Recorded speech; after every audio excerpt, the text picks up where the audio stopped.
you turn 40 or 39? 40. Good Cool. Even less afternoon, stress now. evening, or depends on whenever you decide to watch this bloody video. Today we're going to be talking about faculty. I can't say the name of it. Faculty. The faculty. That's the word I'm looking for. Jesus, Mary, Joseph. It was a 1998 American sci-fi horror movie. Has a very young cast of actors you might not have seen. Might have seen a few dozen times between now and then. We're waiting for Shadow and Sun, or maybe just Shadow. Today we're here with Bo, who is painting miniatures to get him off his desk. Omanau, because, well, I came back from vacation. Yeah, he came back from vacation. Since it's just the three of us at the current moment, what movies did you miss out on? Let's see. I missed out on The Breakfast Club. I missed out on Ferris Bueller's Day. And didn't you guys not do anything one of those weeks that I was gone? 1 week that was deferred. Yeah. Which I knew was going to happen anyway, so I was like, oh, okay. So let's start with Breakfast Club, like I said, since it's just us. What was your overall opinion of Breakfast Club? Oh man, I didn't watch it while I was on vacation. So I know you guys went into more detail for this. I have nothing against Breakfast Club. It's just not one of those things I'm like, oh, let's go watch Breakfast Club. I'm like, stop crying. All I can think is what they said with Dogma and John Hughes films, where he cries like a bitch. Yeah.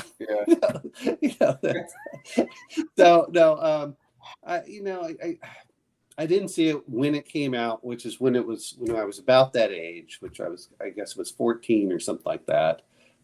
So it was, this teenage angst, because that's just not the way I grew up. And, my high school was different than that. I had been in areas that were similar to that when I was younger, but I moved around a lot. So by the time I hit high school, I had none of that crap going on. Even when I got even when I had to do stuff on the week, on like a Saturday morning, I'm just like, it's what people wanted their high school to be like rather than what it really was. That's my view of Breakfast Club. That's fair. I don't know if any of you guys watch much TV, but there's a show on AMC called The Bear. It's a restaurant. So no, from Oman, you know what I'm talking about? No, I don't. To be honest, I used to watch more TV, and nowadays I just play video games or I go read books or something else. So the reason why I bring up that show is Molly Ringwald made a cameo in that one. Talked about being married to a raging alcoholic husband from the Chicago era.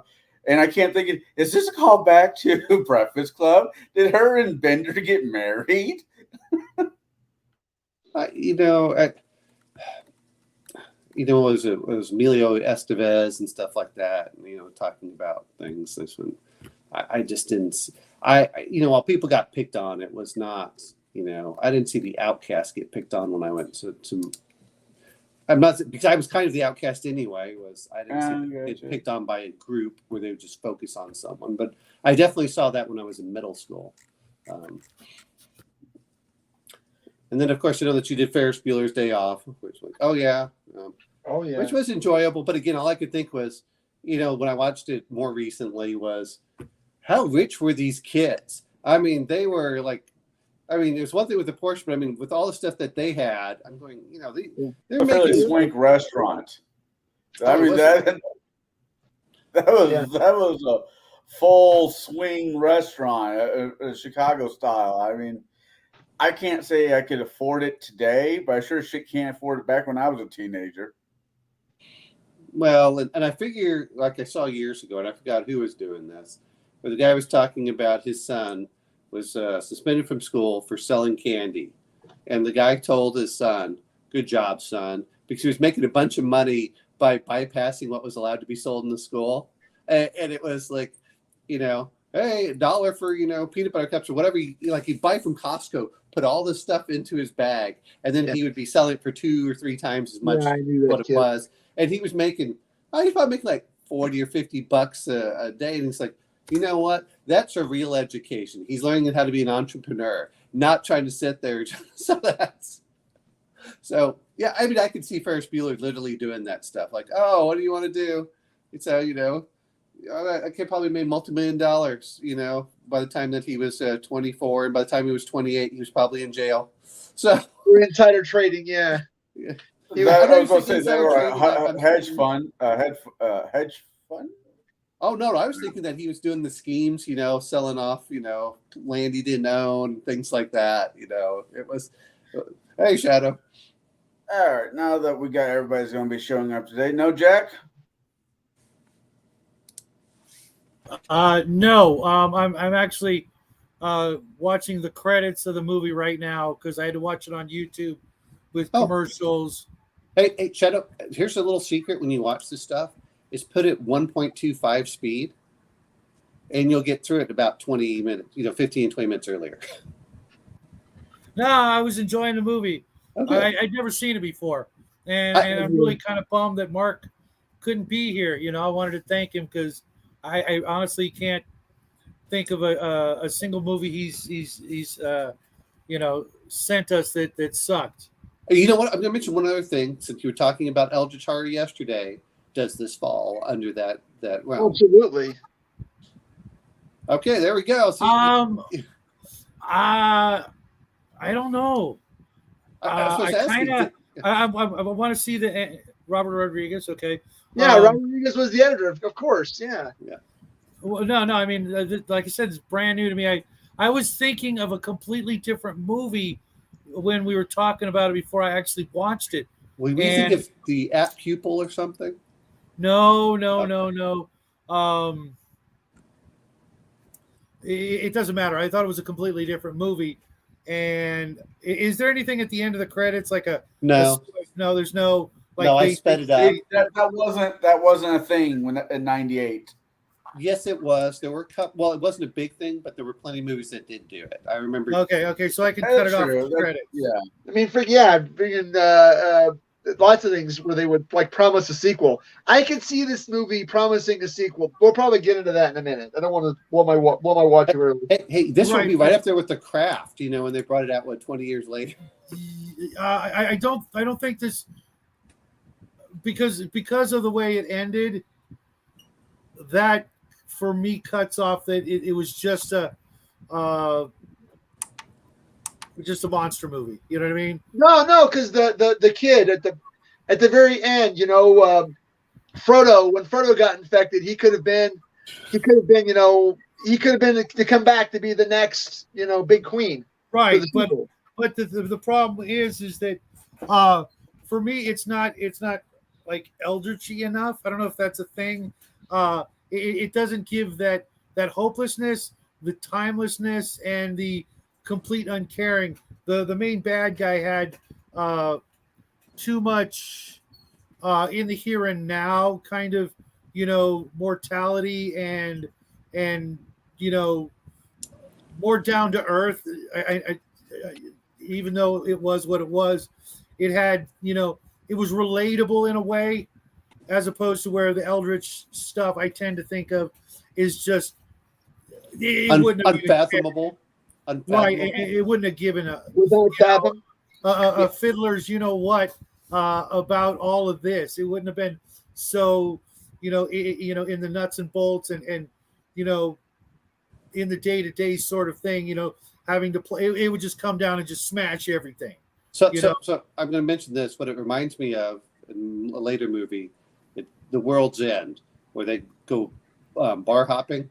I never saw that one. Yeah, that's a British film. Yeah. But cheers, Mark. Thanks for a great movie. Yeah. So that's why I have some fun for all that. No, I really like this movie a lot. So many great people that I actually enjoy watching. Even Jon Stewart before he became a douche nozzle.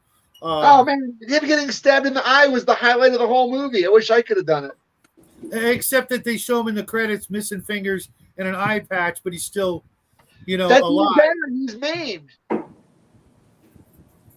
don't want to kill him. I'm going to But yeah, did I miss anything? Because I'm like 10 minutes late. No, No, we just Owen is giving us his recap of the last two movies. yeah, like I says, I don't remember. Breakfast Club I didn't watch. I just because I was out with my son and stuff. And but I remember seeing it years ago, and just simply said it wasn't. It was nothing like my high school anyway. It's what people wanted high school to be, is what I felt, rather than the way it was for me.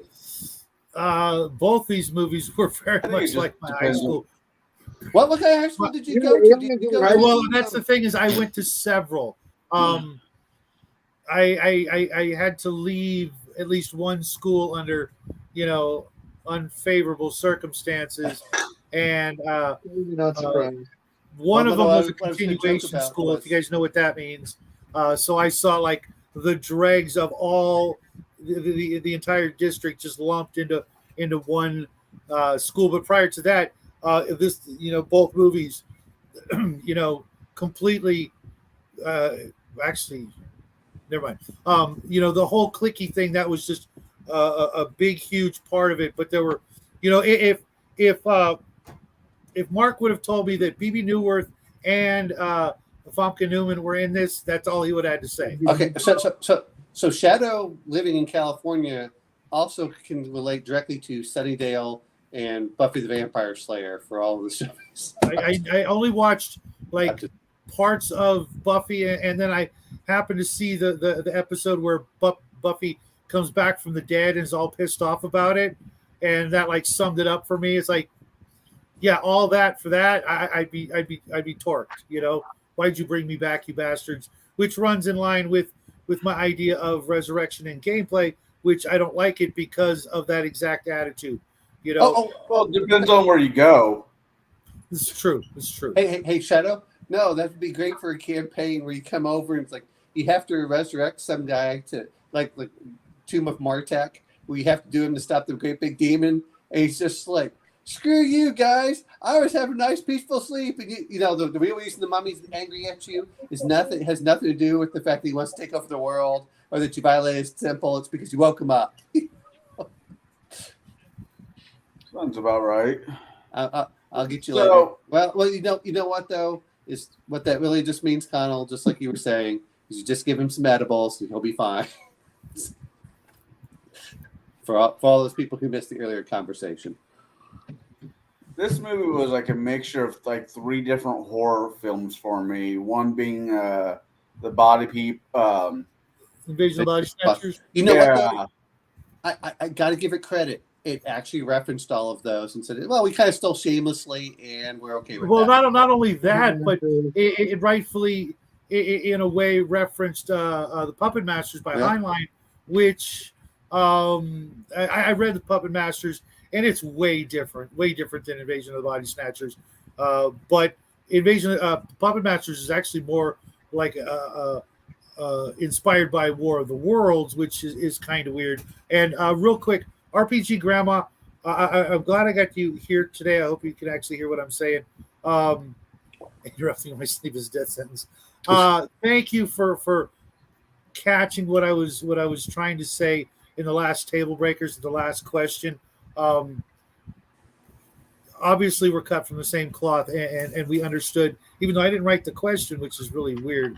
The true essence of this hobby is words, and the words we use make up the difference of everything, whether it be a crit, a fumble, or anything else in between.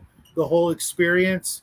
I was really happy that someone understood what I was trying to explain when you were there.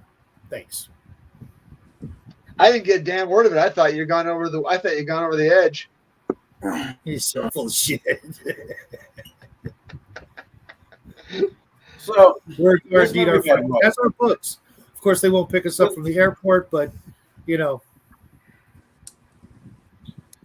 I was going to say, all right, let's play the game. Who is your favorite? You actually have a few to pick from. Did you like the bitch high school cheerleader, the drug addict Cheerleader. but not drug? What? Who was the cheerleader? Who was the cheerleader? Jordana Brewster. The The boy, the girlfriend to the. I thought she was like I never saw her in a cheerleading outfit. No, she wasn't in a cheerleading outfit, but she references she was the head cheerleader. Yeah. I must have missed that. Yeah. How can the head cheerleader not be dating the head football player or captain of the team or that? I only saw her as like head of the school newspaper. To be honest, that's all I saw. But so you must not listen when she was referencing that. Like, you can't quit for this, otherwise, no, it's fine. Yeah, she was wearing a couple hats there in high school. Okay. She was in. I mean, all of the heroic kids. Well, except for. Well, wait a minute. Didn't they actually all kind of lived, didn't they? Except, Our main villain. Right. They were all actually really, really fun characters. But my favorite, of course, was Zeke. All right. You know what? Is it just me, or was I the only one that actually liked the football coach? Oh, I was so glad to see him playing that part. He's one of my favorite actors. Just because of Fire in the Sky and obviously X-Files, and he's a great actor. He just didn't get a lot. Yeah.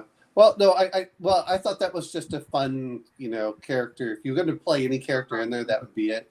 The rest of them were the normal kind of weird, angsty teenagers that they had to throw in the different groups. And I was like, okay. That said, I was recognizing them, like, all right, we got Frodo, we got the girl from Carnival, we've got. I was seeing Jordana Brewster. I'm like, I know her from somewhere, I don't remember where. And Josh Hartnett, I'm like, I know him from somewhere, I don't remember where. It was like a who's who of a lot of up and coming actors right at that time. Right. Yeah. Almost everybody went on to do something pretty decent. I'm not going to say spectacular, but yeah. And like I said earlier, always had a crush on Bebe Neuwirth and Famke Newman, going all the way back. Just a lot of great actors in this movie. Oh, sweet, Crafty Gamer. So who did you like, Bo? Of all the hero kids, of all the people in all the movie, who did you like? None of them. They're out. They didn't really, to me, they didn't make me like them. They didn't really inspire any kind of confidence in them. I wasn't really rooting for any of them through the movie. There were some things that were more relatable, but I mean, like you got the kid on the 5-year plan for no real reason at all except to sell meth, and then you got the kid who's getting picked on. They're all like caricatures, but in all the worst kind of ways. Stokely was more relatable in that she just wanted to be left alone. Didn't want anybody giving her any crap, so she said, I pretend to be a lesbian so people will leave me alone. But in terms of who would I really want to hang out with out of this crew? I know. I think I did when I was in high school drink a lot of beer with that quarterback guy, but none of them really inspired me. All right. Really, that's funny because the Zeke, the 5-year plan. I actually saw it as he was so ahead of like a lot of the BS. He My had a favorite character in the movie was actually Zeke's goat. Zeke's goat was my favorite. When it slams into the buses, I almost pooped a little bit. Actually, you know what? I didn't see that either. When was that? At the beginning of the movie? No, when Famke Janssen is trying to come over and infect him. And he's driving as he's trying to get the little things, and he's driving around. Do you remember when her head came off? Yeah. But I on her sleep.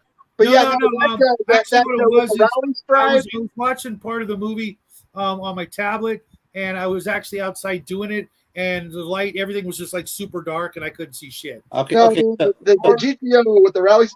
The other one, the other little Easter egg was Zeke's very vintage Colt Detective special that he has the meth lab with him. That the Colt D frame. mm, Oh, you can't even find those anymore.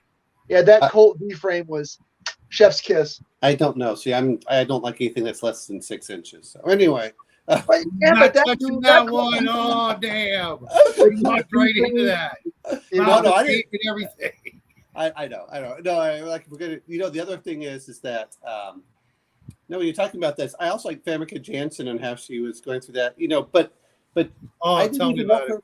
I you didn't can't. even Yeah, know. but here's another one. Like, oh yeah, I totally believe her as the frumpy nerd. Wink, No, wink. yeah. I nudge, mean, what nudge. you're looking at is Same I thing just with remember. Well, Like, that's the other like, reason I like Zeke so much, because apparently they had something going on after Well, at the end of here's the movie. oh yeah. Well, but no, here's the other thing is with Famke Janssen. All I can think is it's Jean Grey for anyone that was watching. I no, for me actually, I remember her from her only appearance on Star Trek as the alien that nobody could freaking resist. I Remember don't. her? Right. That was No. like the second season. Next generation. It was Next it was the X. Generation. It was the it was the X-Men 1 through 3, the very first ones in the under Yeah, Brian Jean Grey, Singer. Yeah. She played that as well, which I did Yeah. not buy. She was not. That was not Jean Grey, in my opinion. Well, Yeah, I but never Patrick- read this stuff. Patrick So. Stewart really was Professor X, though. I mean, Oh no argument there. But Yeah. I would have picked somebody else, an actual ginger, to play Jean Grey. Just saying. Anyway, so there was that. The other thing is, when you're talking about Zeke, my whole thing is, why would you leave it if you're making so much money? If you're making that amount of money, why would you ever go It work wasn't and just leave the it? money. It was the whole fuck the system mentality. He could do whatever he wanted. He could have probably afforded to go to any college, and instead he was doing what he wanted, which was screwing with the system and having fun. He wasn't screwing with the system. He was a big fish in a small pond rather than being a Mhm. small fish in a big pond. I mean, Well, and- that's what it reminds me of so is funny. what was the it reminds me of the football quarterback in Napoleon Dynamite, where he's still trying to relive his high school Uncle year. Rico. Yeah. Oh, he's Uncle Rico. Nice. Sorry, He's still in high school. but no, I mean I understand why you didn't What leave. was I the was like, next look, college? this guy's making hundreds of dollars a day. Why would he ever leave high school when he can do his drug dealing? So, Yeah, don't do drugs. Yeah, I wasn't, because I didn't buy what he was selling, because that's not how things work. Not because I have any experience, but his base ingredient was caffeine. You know what I mean? That was just. Well, it was 1998, I know. not 2008. In Well, 2008, no, I mean, I grew up in the 80s. Walter I grew White up in the was 80s, and even back then, we knew your base ingredient was antihistamines, not caffeine. pseudoephedrine. Did Yes. meth? I mean, I'm sure meth was a thing, but meth didn't even hit my radar on possible, things out there. Where were you? Peoria, Illinois. East Peoria. Half the girls in my high school did meth to lose weight for prom. We used to call it Jenny Crank. well, Oh, I just remember Damn. people using jelly meth for long haul truckers trying to use it to stay awake. No, I mean, girls Yeah. girls used to get a little rock of meth and snort it so they'd lose weight for the prom. Oh, I know that what was that one where it was a dietary supplement they basically found out was meth? Well, yeah, there was a lot of pseudoephedrine Yeah. and like Dexatrim and stuff like that, which is why they took it off the market. Mhm. But I mean, until relatively recently, until maybe 45 years ago, a girl could go to the doctor and get real pharmaceutical grade amphetamine salts to lose weight. They used to have. Yeah, my mom actually did that. Funny story, not funny story, but sad story. My mom, she's in a wheelchair, so she would park on the side on Beach Boulevard in Orange County, right before Knott's Berry Farm. There was this cactus shop, and right next to it, if you guys know Ball Road and Beach, there was this cactus shop, and right next to it was a shady little doctor's office, and she'd send my 10-year-old ass in there to go and pick up her prescriptions that arrived in an envelope. An envelope, yeah. And then my brother started dealing drugs, and that's where my knowledge comes from. Trying to keep him, out of it, and just didn't turn out well. No, So, yeah. Well, And I can tell you that in the 90s, even high school students, depending on what part of the country you were living in, and especially in the country because they're bored, right? There's nothing else to do. You may as well take a couple bumps. Well, also in the countryside, it's not like you have to worry about them finding out your meth labs and everything else. I mean, they were doing moonshine years before that as well. I mean, I also currently live in a town where I don't know if it actually was. There's a law, basically, how it states was, if you have a house in the city of Peoria, Pekin, you cannot go rent out a hotel in the same town to crack down on the meth labs. Oh yeah, cooking in hotels. Cooking in your house and living in a hotel. Oh, wow, because that would also cut down on the adultery too, if you think about it, I'm just thinking here. and prostitution, and I was thinking it was just cutting down on in-laws. I'm sorry, I can't pay for you to stay. I would gladly put up certain people in a hotel. Just watch saying. out! This is being recorded for posterity. Yeah, everybody knows how I feel. All right. I'm So not we naming got any names. Zeke. We got nobody because it just didn't. Oh no, that's not fair. Bo liked the car. Bo's Well, I liked the faculty themselves. I enjoyed Famke Janssen for her little thing, especially when she became, after she got possessed. And then I liked the football coach.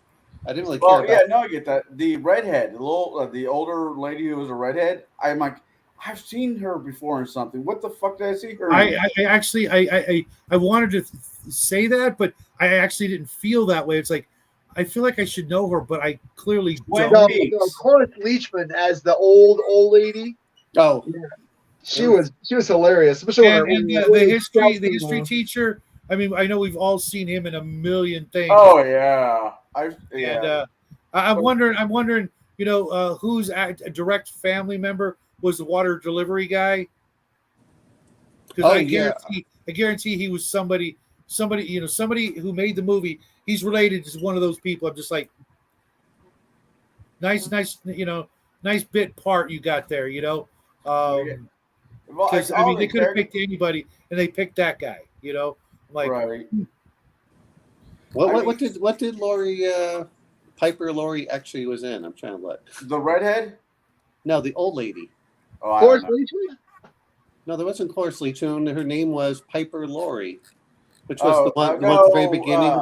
It wasn't Betty White. If Betty White was in this movie, it'd be actually that.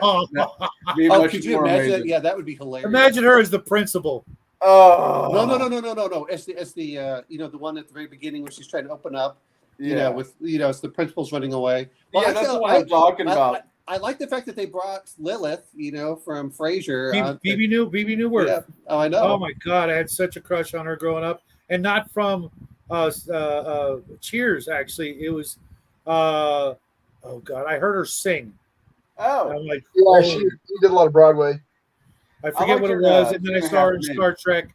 Where she played the alien wanting to hook up with Riker, and I'm just like, I recognized her instantly. So yeah, thanks again, Mark.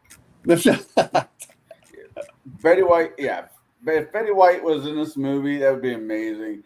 I mean, I had such the grandma next door vibes about her. Then I saw Lake Placid, and all that came to a crashing end. Oh yeah. Okay, so Connell, from Yeah. now on, one of your questions you have to ask is, what actor would actor for the part? Sorry, you got. I know. I don't know what goes on with this. Right, that or would Betty White been a better choice for this role? It should be the other question. Betty White has been a better choice. No, that's not the question. Is which Cheers, role would Betty. Betty Pour White one have been out. a better choice for? Yeah, which one would? It's Well, this who week can we're you talking Or about, any of these old actresses that are out there, it's like, who can we replace? Doris Leachman or Betty White, or what are some of the other? What's the other lady's name? The one from Misery. Betty Miller. No, wait. God, the name's right on the tip of my tongue. She was also in American Horror thing. That Well, she was also in what was the one called? She's been in a lot. yeah, I can't stand her. She plays a pothead on a show on Netflix. Yeah, I remember she Just sort of going came to- out of nowhere. Like I'd never seen her, and then I started seeing her all over the place, and I'm like, she just gave me the creeps always. Yeah, I couldn't stand her. Still, just can't stand her. But Well, the other one was Throw Mama from the Train. The other actress there, and from Goonies. Yeah, that lady. Yep. Jesus. When it comes to Yes, when yes, it comes to the characters, I was going to say I really like Zeke's. Zeke reminded me not of me, in a lot of ways, not of me, but just being knows more than he lets on, incredibly bored with high school, always looking for something else to be doing. I get that. I really get that. Well, he failed intentionally. I mean, it's not like he could just. Like I said, he's I making too think much money from high school. I was the think coolest he kid killed in for high that teacher, school. though. He was the Yeah. coolest kid in high school, and that's why he never wanted to leave. That's why I said it's. well, not only that, had he gone to like a good college, like I'm sure his rich parents would have wanted, he would have been highly disadvantaged when it came to where he was living, what he could get away with, and what he'd be, forced to do. I think he was kind of, rebelling from all of that because he would have been expected to get, straight A's, etc. And otherwise, once he graduated high school, he'd be looking at like kind of a shit job. Even still trying to do what he was doing, which would have probably landed him in the clink real quick had he continued along that path, doing what he was doing with the whatever he was selling, not the porn and what have you. Hey, Yeah. Raven. This was like one. It was like one last chance to get a great senior year and then move on to something that he probably would despise. What's up, Raven? At the end of the movie, though, he joins the football team. That's just that was more of an appendix. That was just a wink and a nod, I think, at the viewer to see that everything was tied up in a nice, neat little package, and also to subvert the tropes like the Breakfast Club.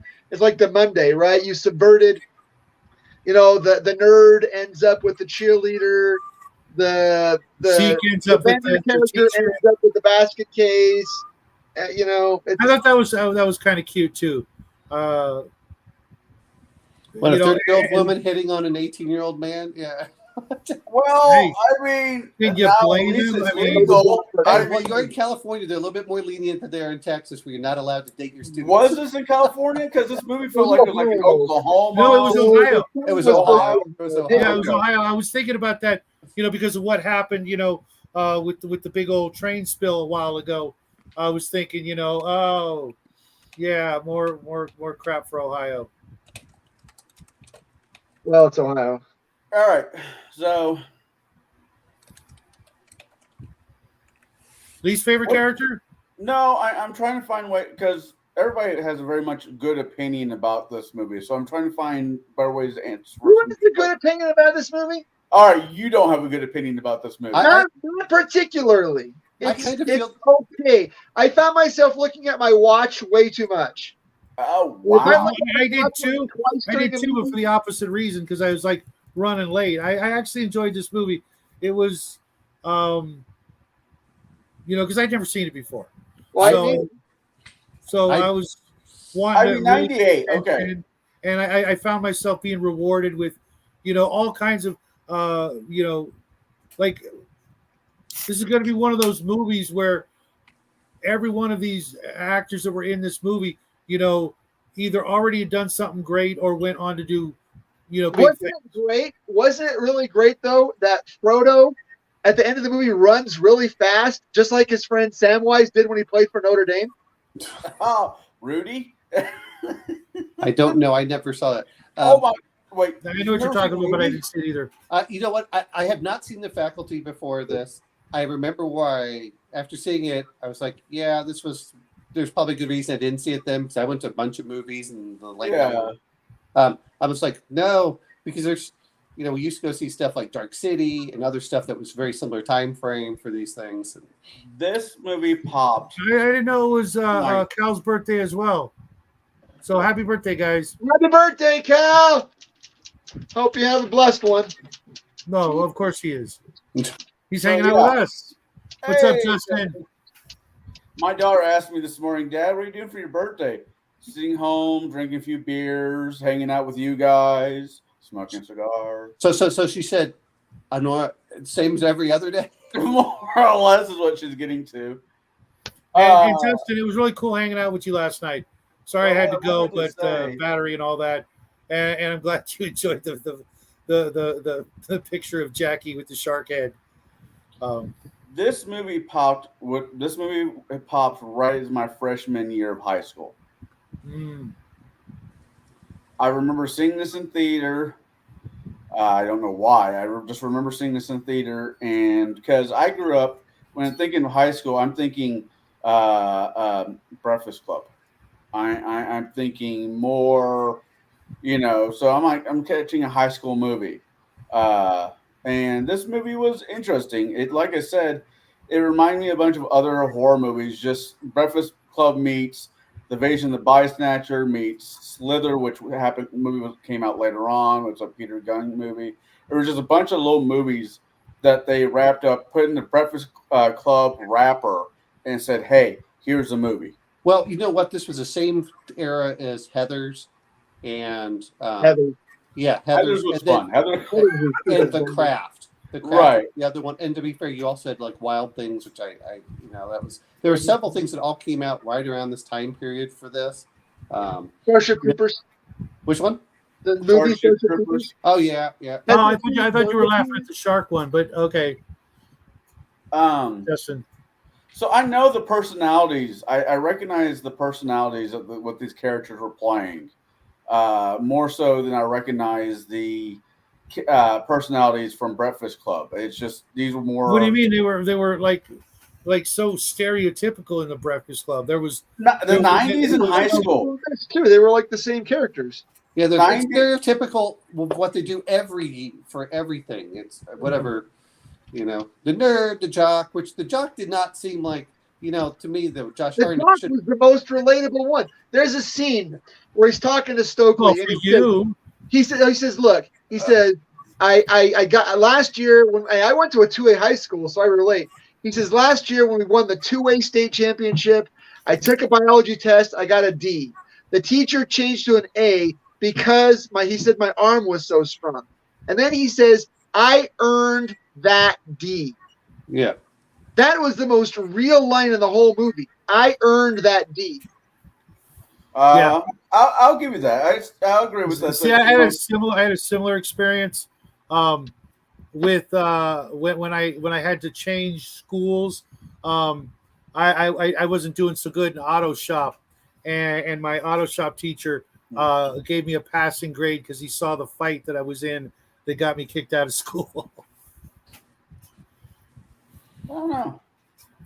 I mean, you know, everyone goes through this. I'm like, look, yeah. I mean, that's some of the times why I don't like looking at these whole high school films. I mean, I will say as much as we really want to go for, and I'm glad I'm like, you know what? In retrospect, what I should have picked, because we were all doing 80s and 90s, is I should have picked 21 Jump Street. The most recent movie, or Yes, like the most pilot recent one. episode? The most recent one. Oh, But I think what's relatable is, again with the quarterback character at the very end, Joey the very Cal. end of the movie, he's with Stokely. He's making out with her, and she says, "Do you have regrets?" And he says, "No regrets. We're only looking forward." Mm-hmm. So that was actually pretty cool. In terms of, again, not really great writing, not a particularly original scene, but fun. You know. Well, Mhm. and I know what was the No, like I said, it was very, sweet and cute the way they ended a lot of the movie, considering how, I was actually, not quite on the edge of my seat, but pretty damn close because I didn't know where it was going to go. I was expecting a total party kill, whole end of the world kind of thing. Would have been better if it went that way, though. Yes. No. But I was expecting somebody to die. You know what I mean? So some horrible characters that you kind of enjoyed. Just meeting an absolute horrible demise, and for the most part, like nobody did. Even the characters you were supposed to dislike, like the football coach. Even he. The science teacher. Yeah, he made it Yeah. out. other than BB Newman, Newworth. Newark, What's whatever. fucked up about this thing? You're This, juxtaposing the two names. the but I can't alien say as I blame comes you. down God, here. if they had a kid, damn. The alien comes down here That's and not how it starts works. multiplying and affecting other people. Her promise is, "Come join with me, and we'll have peace and all this other great stuff." It's like, who's going to sign off on that? What angsty teenager is going to sign off on falling into line? Humans hate that stuff anyway, right? We say we like peace, but we really don't like peace. No, well, We really want some peace to work people with All don't like talent for peace. war. Some people don't like peace. Some people just want to create drama instead of actually doing something productive with their lives. So, I don't know. So,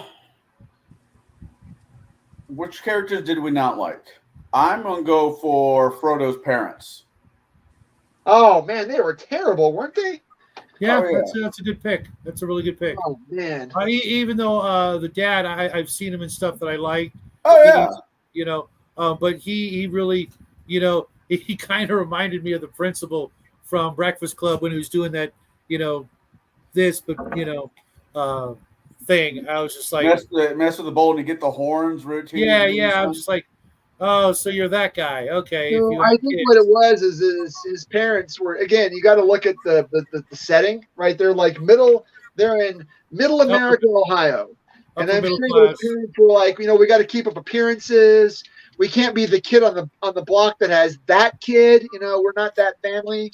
Our Yeah, family, he good was pretty solid well off. American values. He was pretty well off. He had for the time he had, the internet, whatever that robot was he had built, and all this other stuff, a nice freaking camera, all this crap, and yeah, the parents were kind of a-holes.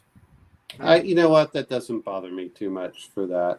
I mean, if my boy came home from school, telling me there were aliens, I'm going to look into it, or whatever. I'm going to look into it. I'm not going to just take the grown-up side, but I kind of have, a sort of a unique, you got to be a grown up first to be able to take their sides of their shadow. I like to think. there's of course there's that, but I've been, a stay-at-home dad for most of his life and making sure, he didn't have any of the bullshit that I had to grow up with. So, and he keeps me honest, I'm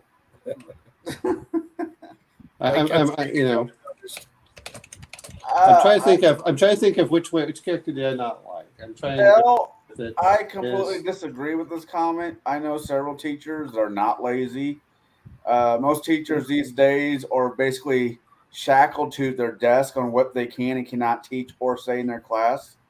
Well, here's the problem that I have with it. A little bit different about teachers is corporations are giving lesson plans and they have to follow whatever's in there instead of trying to see what's the best. And they don't rate teachers actually on their ability to teach. But that's a separate issue on that. Because I was talking to a teacher and she's like, I can't even write my own lesson plan. I said, if you can't write your own lesson plan, I'm not saying that certain things shouldn't be in there. Stop being political. You should teach the kids how to read, write, and other stuff.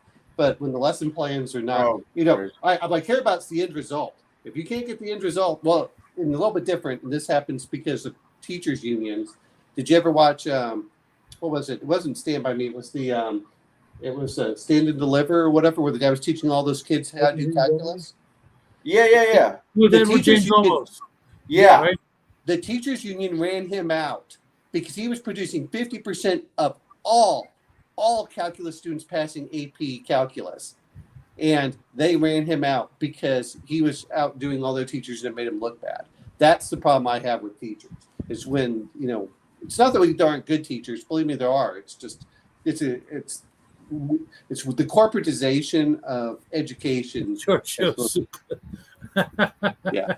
Lean On Me was also a trying to good movie. Lean On Me was Morgan Freeman, and he was a principal of a school. Another '90s film that was really good.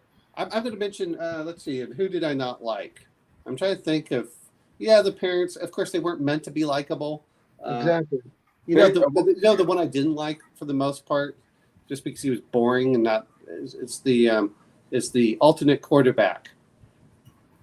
Oh, Usher. You mean captain of the football team? Yeah, well, that's the quarterback. He the alternate quarterback, the one that took over. Yeah, Usher. He was completely boring. That was completely forgettable part, which is probably unfair to the actor because he wasn't given anything really for it. But yeah, some of these movies, it's easy to go after the actors because they're who we see, but it's like the Anakin. My God, whoever wrote Anakin needs to be taken out back and shot. Do I blame the actor for that? I blame the kid, but I don't blame the adult actor who played Anakin in the last few Star Wars movies. That's not him. Well, that's that was just George bad writing. Lucas. That was George Lucas, and he, he couldn't write dialogue. He couldn't even get a good storyline. And after we watched Attack of the Clones, it just reinforced that George Lucas, he should have never divorced his wife. So. Well, have you ever seen the original cut of Star Wars? Oh my God, there's a reason that she won an Academy Award for editing because she deserved it. I didn't know they get to see the original and the edited version to determine that, but okay. Yeah, no, she. If you look at the original stuff, it was so horrible.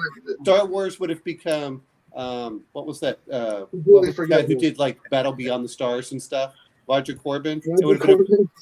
It would have been a Roger Corbin movie instead of the Star Wars we grew up and loved. Okay. Sorry, that was me. Roger Corbin's a big inspiration for all my sci-fi campaigns. Yes, but that doesn't mean that he makes good movies. I didn't say. And Battle Beyond the Stars is basically the Magnificent Seven and the Well, Seven. why? You got George Corbin in it, but that's a different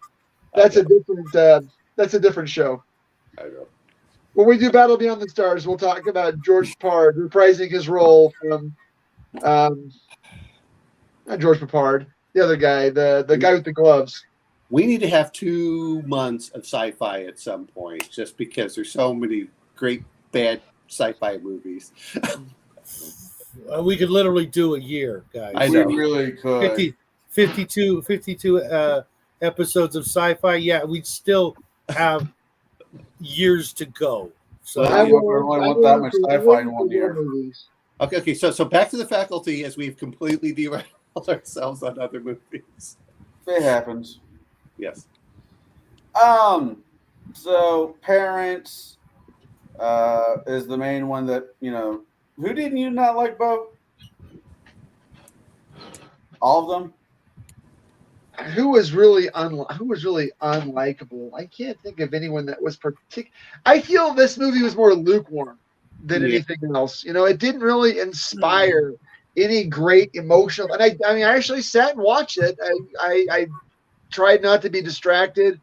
Wasn't looking at my phone. I wasn't painting. I wasn't cooking. I was just sitting down and watching this movie. And I just thought this is like a big bland and plain with nothing on it.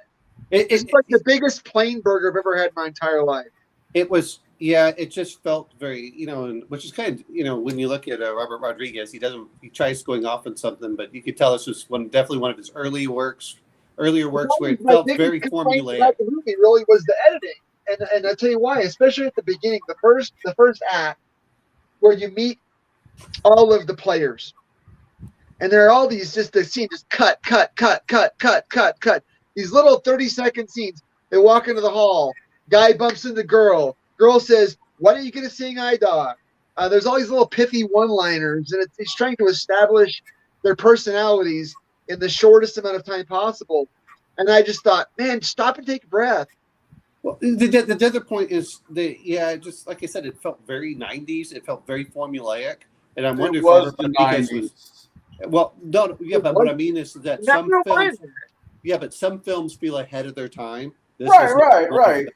Or Oh. defining. This felt formulaic, and my guess is Robert Rodriguez was pretty much the studio. I think probably said, "No, you got to do this. No, you got to do this." You know how they. We're going to give you a contract saying you can film direct 2 movies the way you want to, If you And edit we- this one, and we get to pick one. no, he didn't direct it too, did he? Yeah, I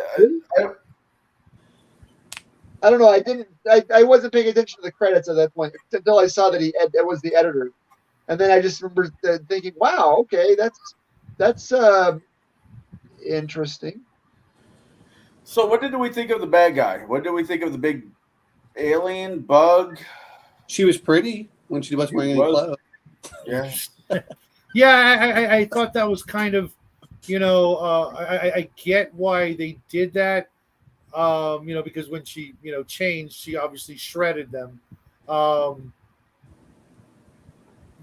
course, Jackie would have, had to cover his eyes and ears and everything during that scene. Good for him. So wholesome. Yeah, I've seen her in a bunch of other stuff. I haven't.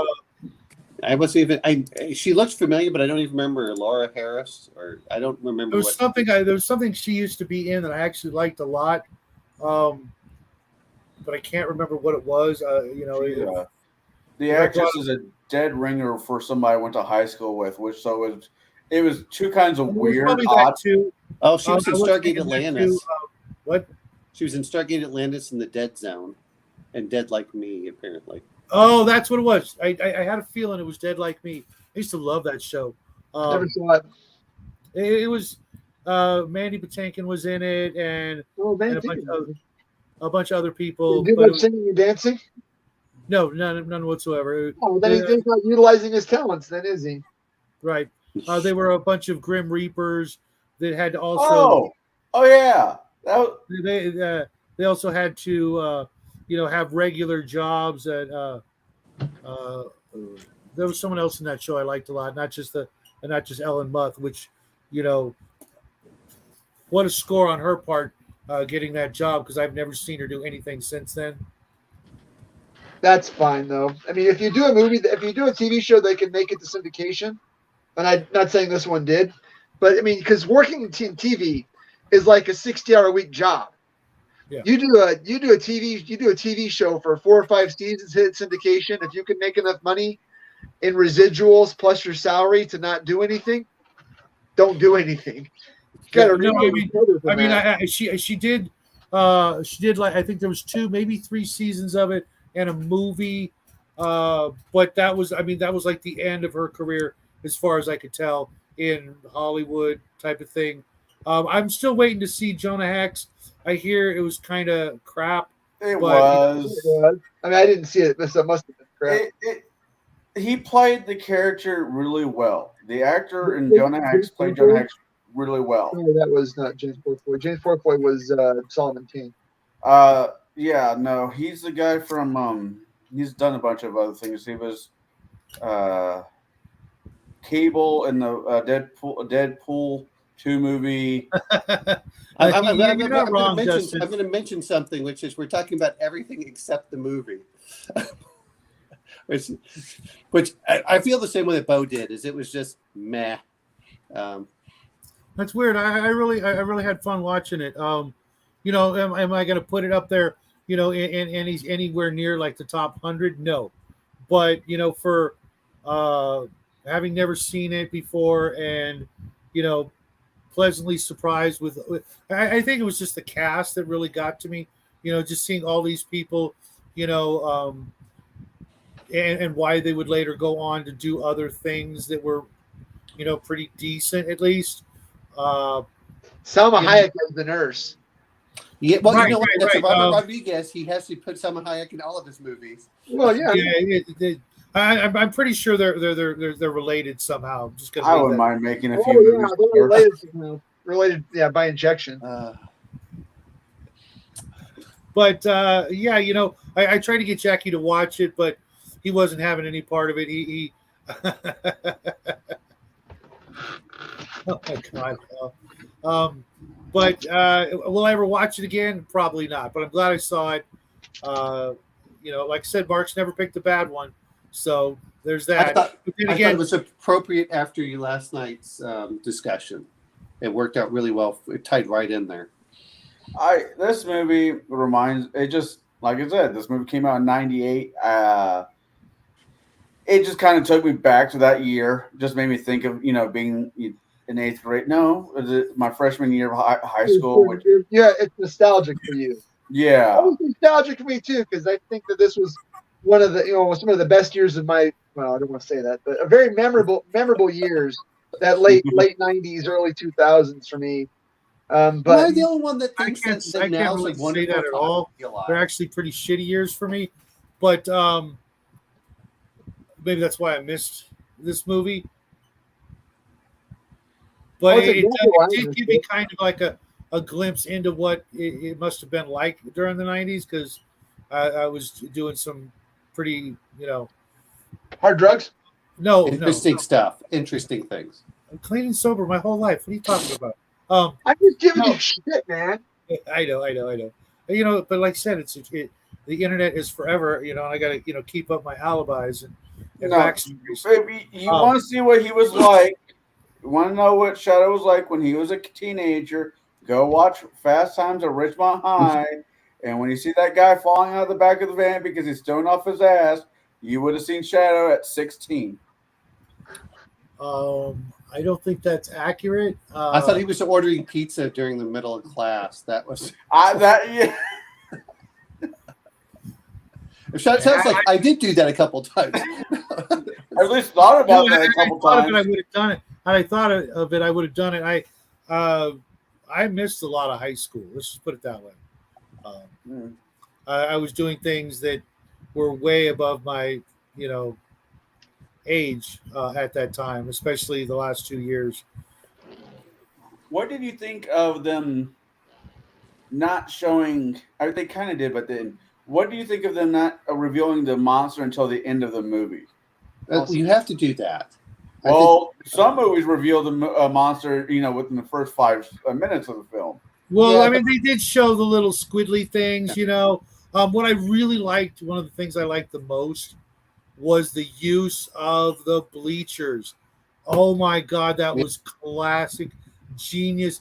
How many times were those bleachers in school? Like, whether you were sitting on them or sitting under them, was that like kind of a big freaking deal, and kind of a genius, move, kind of along, the lines of Terminator, with the press. That was just, I was like, oh my God, this is, I saw it coming as soon as he starts running through it, because Yeah.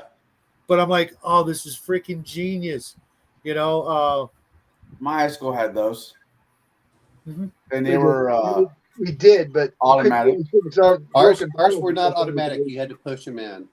No, ours were automatic, and Yeah. as soon as you hear that button, you could hear the bam, bam, bam, bam as it's going down the line. Yep.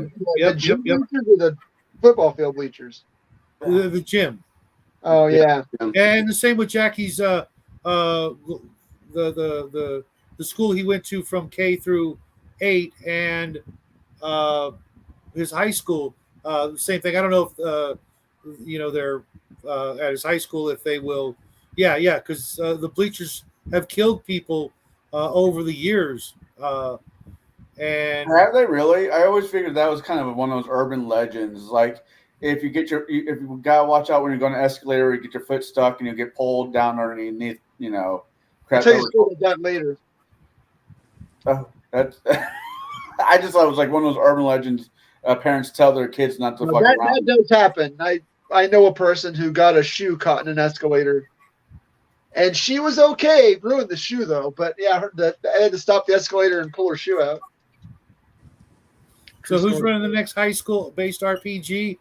I don't know. I mean, I ran one for I want to say like 2 years, and it was a lot of fun. But we were just barely out of high school when I ran it, and I'm sure I get a lot of shit wrong.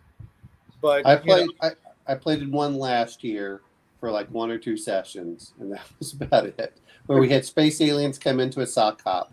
So, If I ran a high school themed game, and it was for people either be at the shop or for my my kids. I think I'd only really want to do it for kids who are already in high school.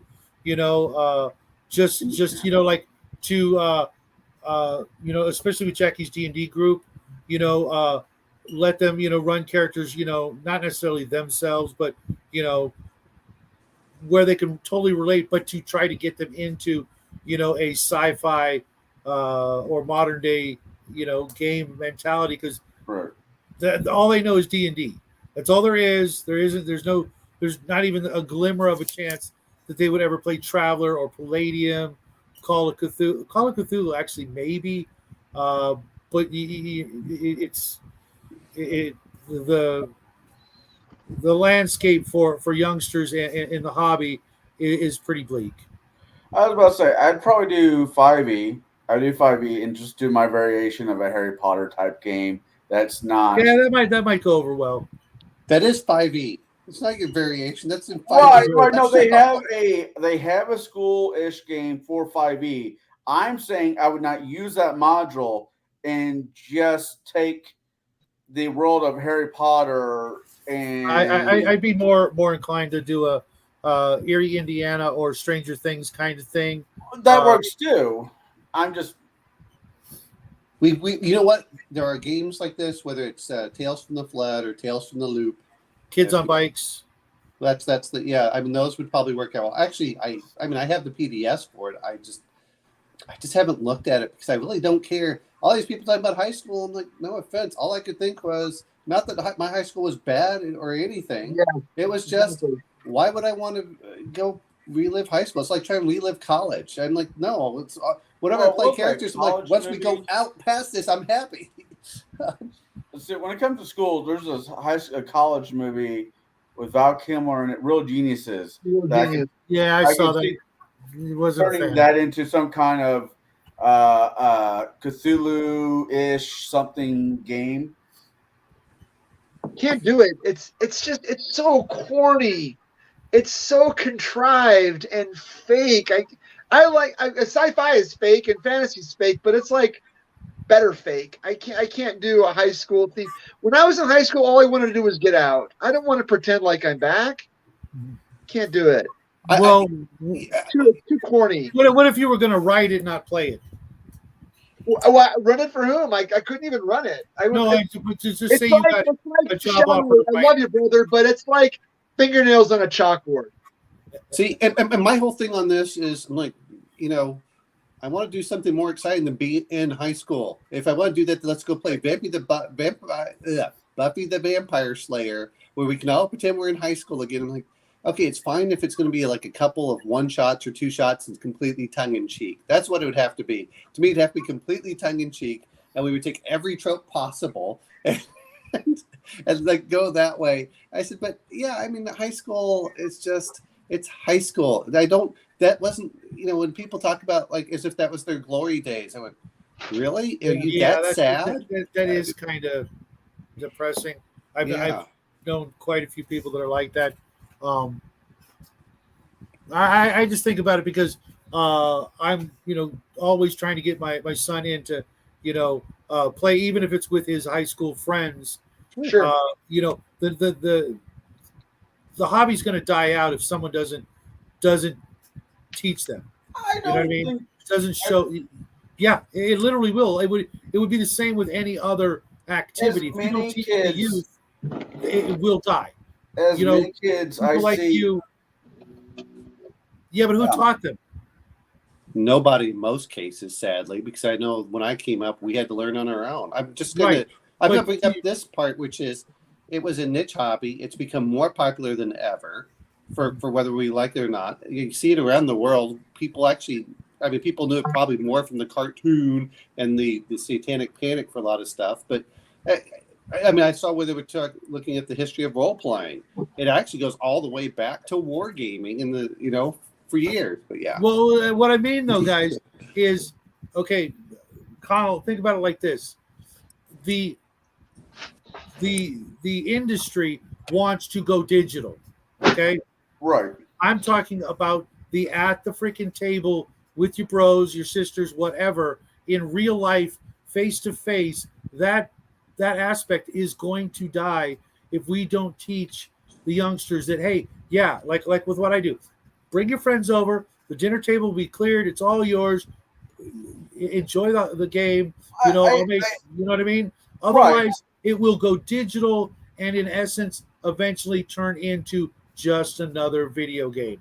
Whether it's an online, video game, it will just the idea of someone being the dungeon master will die because of AI and programmers. No one will ever need to be a DM, and everybody will be a player. I don't feel that way. I know that's but part of it is, and maybe that's why I like doing stuff, is I miss the around there, because we would sit around a table, we'd make jokes, we'd have fun because it's the proximity. It's just like when I was playing Halo. Oh, I could play Halo online, but the only time I was playing online is because I couldn't get together with someone. But man, having the split screen and we were playing there, screaming at each other. At your house. What's that? Right, but See, see, at your just house. because we Exactly. did a thing, I mean, I'm looking at strictly from the industry's point of view. They don't want that. Again, No, look, there's no. I don't think that the industry has an insidious plot. The industry wants to make money, and the industry will do whatever makes them the most money. If people buy books, they'll sell you books. If people don't want to buy books, then they're going to sell you something else. It's only Hasbro that's really trying to push that, because they want to go completely digital, because they don't make any money off of books. and when the other companies see how much money they are making or going to make, you will see. Give it a They couple of can't years. afford it. Do you know how much Hasbro's throwing in to try doing artificial? It's like $250 million. How many To do artificial what? to do artificial DMing and stuff? It's over $250 million when they're doing this. But let's be honest, most of us like the indie stuff, whether you like Mongoose or whatever else. Those are really niche areas. Oh, absolutely. And the other part is, why did I play? It's just like, we could all talk about this, even though it's just like when I played SSI and on the computer. I used to sit there with my friends next to each other while we played Might and Magic and Wizardry and some of these old things. We'd sit there for hours and hours eating popcorn, and one of us would control it. But we still wanted to. It's the human interaction that means so much these games. It's not that it's dying. I think the thing is that what you're going to do is what I'm going to call your tourist. Your tourist is going to come in and they're going to play online in this AI DM. But those aren't going to be the people that are really carrying the hobby forward at all anyway. And those people were never going to carry the hobby forward anyway, except as players. They don't want to DM. We've all been DMs. That's what that gets us. And what did Hasbro say? 20% of people buy 80% of their products, or something like that. Sure. And those are DMs. The DMs still want to be DMs. Whenever I get with a group, everyone wants to DM except like 2 or 3 people. So I just and the people who don't want to DM is fine. But I think I don't think that we're going to lose it, because storytelling is still integral. I think what you're going to find out is that the people who don't really want to invest are not going to invest in the hobby anymore. I get it, but I just have a sinking feeling that it could very well dry up. Yeah, Shadow, you're a bit of an Eeyore anyway. Yeah. Wait. So you're saying somebody needs to find his tail and give him a good tapping? Okay. Oh God. Oh man. Wow. Hey Bo, how long has it been since you were role playing before we started our game up? 20 years. 20 years until you come back to it. I think that's going to happen. You know, if we're really going to look at what's going to be somewhat the death knell is what happens to most people. They get out of college, they're going to get married and have relationships, work on their job, and they're going to be like, man, I wish I could get together. And, you know, what amazes me is the number of board games, which did not occur when I was a kid. Oh, In there's my tons of library- board games. What's that? There's millions of board games now. Well, not only that is people willing to get together to play board games. Like you know, when I There go was out a to card game that came out, Cards Against Humanity. the, And it was, think whatever you want about it, but it brought a lot of people to the table to play a game. Is it a great game? No, but it's not a bad game. well, no, well, I mean, it's like Monopoly. Just shoot me if I have to play it. But no, I mean, my local library has next weekend. They're going to have their You know what though? yeah. I've noticed a trend, like with everybody I know that's into board games, they tend to have a crap ton of board games, right?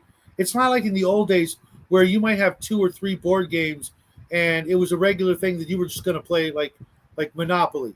You know, okay, it's game night. You know, instead of all these choices where you've got 50 different choices of a board game in your closet or what have you, I see that gamers are becoming so unable to just stick with a thing. Shadow, They're- Shadow, how many RPGs do you have in that room right there? No actual clue. But You know what I I mean, look though. at it a little differently. The strategies or what it takes to be a good DM come from having read them. Playing a board game, I find it different. You know, being a great gamer, you know, being like great at Monopoly doesn't really help you being great at Parcheesi. No. You know What what I'm referring to is board games. I mean, you could digitize all those board games right there, and everyone could play online. And that's my point. Is in fact they're easier to digitize. My kid plays Uno all the freaking time. You know, I just my point was I think people are, you know, becoming like kind of spoiled where they could, you know, go from game to game to game and never finding the one to stick with, and instead of going back to an old one, they actually go to a new one, and that sort of mentality, you know, is kind of also prevalent in video gamers because, you know, how many people only play the same video game every day for 10 years? I only know a couple of people like that, and their life sucks. But you know, with video games, you never stick with one game. You may stick with one, you know, franchise. You know, like Grand Theft Auto. That's like your favorite game, and you keep playing the new one and the new one and the new one. But I don't want to play ability to one play. thing. I mean, I know that you had really long sessions for stuff, and a lot of ours were probably 6 to 10, and then we would go. You know, we had the ADD, you know, board game. You know, not board games, but that. Right. You know, role playing games, and we would go to another one. And just it's not even that I hated one versus the other. It's just like I only have a limited amount of time. I don't want to be stuck in just one. I want to play them all. But see, as a GM though, playing different RPGs makes us better at the hobby of role playing. Whereas playing Monopoly doesn't make you better as a board gamer. No. I understand. What my point really being is that board games are perfect for putting online. And yet now more people probably playing board games regularly than anything else. And I think some of it also comes down to we have a higher quality of board game out there. And, you know, and I know that Elle just mentioned Fire and Ice, which I'm going to mention one thing is, who are they selling those to? Because Fire and Ice is an old movie. They're selling it to guys like us. They're, you know, that's what amazed me. It actually looks like it's doing pretty well. Magic the Gathering. I get the itch every so often where I rebuild a commander's deck. I just recently found out they have a commander's deck for Magic the Gathering that is Doctor Who theme. And I've been watching Doctor Who since I was a kid. My favorite Doctor is the fourth Doctor, Baker, Tom Baker. For those who that's everybody's favorite. Yeah, but they have I can tell you about it. You just had a couple of his jelly babies last night. Yes, I did. Woo. Jesus, I want that scarf. Anyways, so I'm just saying, if they're adding in, as you know, Omen now said with Fire and Ice, if they're if the RPG or gaming world is introducing movies or shows or books, whatever, with Lord of the Rings that they did through Magic the Gathering, to keep bringing people to the table, I don't think it's going to be a problem that the hobby is going to disappear. It might change. It might evolve to be something else. And we are, as a society, already moving to the part where we don't want to leave our house if we don't have to. We can have groceries delivered. We can damn near do our jobs from home now. So pretty soon, the library table or wherever everybody gathers, it's just going to be the dining room table, and everybody's looking at their computer, looking at everybody else. Well, I mean, we're here, but some of it is if my friend was, if we could find a place to play, for the most part, we could get it regularly, I'd go over there. But, when we talk about getting people together, my God, food. Everyone loves food. God damn it. Start getting, if you want a table group, stop trying to feed them cheap pizza when you can afford like a real meal. And what amazes me, and this was 20 years ago, we were sitting down and we went, because of a bunch of guys, we play Halo and stuff. And then one day, I think it was during Christmas or Thanksgiving, we bought steaks, we made mashed potatoes, we did all this other stuff. We're like, man, it's actually nice to sit down at a table and actually have a real meal together. It was just a bunch of guys, it wasn't. And I think there's that fellowship and kinship, which is what role-playing games are about. It's about that fellowship and kinship with another human being. And other than that, it just feels hollow. That's my way to do it. So yeah, drinks too. Oh yeah, boy, I don't know about you, Connell, but if all of a sudden start coming down, like we're gonna have mashed potatoes and whatever other side dishes you want, we're gonna have some beer, and we're not gonna be like crappy beer. We're getting like good craft beer, and guess what? And as long as everyone's going to participate, which last time I was playing, everyone was except the 17-year-old who couldn't afford anything. We were like, oh yeah, and I knew a guy. He was fairly poor. He still chipped in, even when like, dude, you don't have to. I make like 10 times as much as you do in a year. And he's like, no, I gotta contribute. That's the group that you want. We talked about we talked about this past Wednesday on Gatekeepers about the benefits between gaming at a shop versus gaming at home. And home, if you get a group of people that like to do potluck, some of those meals can be, pretty damn good. Yeah. Go for it. Oh, no. It's like, hey, guys, we're going to have brisket this time. And the next time we're going to have, Texas. and what's for dessert? Cobbler, or we're going to have fajitas. And then we're going to have, and like, well, who's bringing what? And it's like, well, you know what? You can't afford I'm not trying to say this. Hey, you go pick up the cheese or something like that. Go buy what you can swing. Yeah, exactly. And that's what it comes down to. I don't know. I think that we're actually becoming both more connected and disconnected, oddly enough. Because first meeting of September, I think, is substantially complete. Oh, good job. All I need to do is get some black paint and paint the base of the rim. I'm going to bring this up. Is if any of you are in the local area, I would still stop by and hang out. It's not anything else. If I had cool people in my area, I would probably host a game at home. But it just has become so problematic with people, and I don't want to. First you have to pass the smell test because I don't have any members of the Stinkquisition in my house. Well, I'm saying like my library. I was talking to the librarian where I live, and he's like, and we do have there's like a teenage D&D group. He said all you have to do is let us know. You have to keep it open to anyone that wants to come in, and that's it. And I don't know. Maybe Shadow had a completely different thing, but you know how we learned D&D. We opened up the basic box and we read the rules and we just ran with it. Did we play it correctly?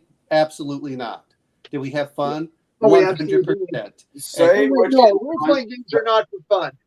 Shame on you. Role-playing games are not for fun. I was going to say, D&D's got the right of it. I don't know. There's a few other RPG groups out there that do it, but D&D has made it where you can go to your local Walmart. Your Walmart, not a game shop. If you don't have a game shop near you, don't have to get on Amazon, but Walmart of all places, and get a starter box for 5th edition. That's a good bad thing. But that's 5th edition. I know. I don't care. It's a game. No, but It's you're right. No, Connell's right. That's the I was that's my always been my argument about D&D. It's like the last game I really want to play. But I tell people, I said, look, if you want to play, that's my problem with OSR games, Yeah. all the retro clones. If I go to somebody's house and you say, what game are you playing? And you say, I don't know, pick OSC. We're playing OSC. What's OSC? It's D&D. Okay. Am I going to get on Amazon or online and buy OSC, or am I going to go to my local Walmart and buy 5th edition D&D because it's available? OSR games funnel people to D&D. They don't funnel people to other non-OSR games. That's always been my problem with OSR. So I'm exactly the opposite. 5e funnels people out of 5e, oddly enough. I wish it did. No, I'm saying here's what I found is, at least where my friends are, a lot of them want to play the other games, but it has been established. Like my Alien RPG, I knew a lot of the players want to. The problem that I had was that we had one player who swung everyone else. Basically, his wife, she determined everything, and she she's like, well, I want to stick with D&D because I know the rules, I'm familiar with it, but he would love to do all these other RPGs as well. It's just he's like, well, I want my wife there, and I don't blame him. And so, but I hear all the time, man, I wish D&D did this, or I wish D&D did that, and I keep giving him rule sets so he can look at it. But that said, is again, we're talking, if we get 5% of the big D&D crowd to switch over to something else, guess what they do? Is that's 5% more players than we had before, and I'm okay with that. I'm generally with you. I just, again, that's but you also made that point. He wants to play games, but his wife won't let him. Well, he plays with her all the time, so right. It's just, and to be fair on that is, I don't like playing with any less than four people. Period. Ideally I like one DM and 4 players. Yeah, I like that. That's the way I like having it. I will play with. That seems to be the magic number for me as well. I can do, when I'm working at the shop, I can do an 8 plus. 8's my hard number. 8's a hard number for me. I could do it. I could do a table of 8 people. I've done it before. Normally kids. And I kind of have a problem after a certain number. I'm not sure exactly what the number is, but it's like, why? You know what I mean? Why? I mean, at a certain point, you have a freaking army. You know what I mean? That is almost predeterminedly destined to end up ruling the countryside in a fantasy game. With the kids, it's just a bunch of one-shots. It's just a bunch of one-shots. It's not one large campaign. It is Saturday morning, X-Men, Power Rangers, G.I. Joe, pick the cartoon, Monster of the Month series that you want, and that's how I run for kids for 5th edition. And that way I can fit 8 people, because just because I have 8 people this week doesn't mean I'll have 8 people next week. And if I do, those 8 people might not be the same 8 as it was the week before. Well, I just find that when there's that many people, it's really hard to actually do any kind of role playing for any length of time, because you have to go to the next player, because nobody wants to wait 45 minutes before they get to do a damn thing. Other than combat, and depending on the game, that could be everybody's getting to do something rather quickly. But outside of combat, when you're looking at 6-8 people, trying to keep them together and not go off and do other things in a town, and once if you do anything like that, then shit, there could be nights where it'd be like, you don't even need to show up, man, because so and so. Did you watch Mr. Welch's video this week about the different kinds of players and finding talking about finding a group of players? He mentioned a lot of points. It's a really good video. That guy's got really high value in his videos. But he talks about the different types of player, and some players don't want to engage. No matter how much you engage them as the DM, you can't get them to engage. And some people just want to play a role-playing game because it's like to them it's like watching a play, and watching a play is better than watching a movie. Part of it is in, Watch that video; it's really good. we have completely gone off Send me a the link, man. faculty. I don't know what else, Connell, you wanted to do with the faculty, but I wanted to make sure that we haven't completely, bypassed your. I knew this was going to be when it came to this movie. I knew it was going to be a short conversation. It was. There's nothing. I mean, I'm not saying I'm going to hurry up and watch this movie again in 6 months to a year. It'll probably be another 20 years before I see it again. If that. I think that this was a good ending for a high school month. Yeah. I mean, I think for me is I would have. It was a meh movie, but the fact that we were talking about Eldritch Horror last night really helped a lot when we were discussing things. I mean, sometimes Quantum, man, it's quantum. I know exactly. Well, that you planned it ahead before you saw the movie. But, No, it's not a 24-hour. I had no idea what this movie was about. To be honest, all I heard was something about aliens or something like that, and I was like, okay, they're taking over. I said, It all right. wasn't what I expected. I thought it would be more like witchcraft, like Rosemary's Baby or something like that. Yeah, it was like I said. It was the big thing is for any of our RPGs. Would I use anything in this? I would probably do the where they're slowly taking over people, which is the invasion, the body snatcher aspect. But I would not set it in school. I could easily. As a matter of fact, I did. Believe it or not, I did in my superheroes campaign that ran several years. One of the prevailing themes was these. I don't remember if they were. They had to have been aliens of some sort, where they were taking over society, and the superheroes were doing all these other things, But every once in a while, they bump into these guys. And the last game was literally when they found out that the president, it wasn't Earth, but the equivalent of the president of the United States, had called them in, and let them know that he was one of them and they had taken over. Fade to black. That was the end of the game, the campaign. I'm going to bring this up, which is a little bit if we're going to talk about these kind of games, if we were going to do this, what kind of system and game would you run for the very premise of this movie? Traveler, hands down. Piece of cake. Of course, Bo would be GURPS. I don't really have, I mean, I don't, to me, this game is, playing this as a game is so hard to wrap my head around. Yeah. It's almost like it's a foreign language. And honestly, I don't know if I would run this as GURPS Light, because I would have to have school kids playing with me. Mm-hmm. And I want it to be super easy for them to understand. Well, it has to be something like that. What's that 3x5 card game?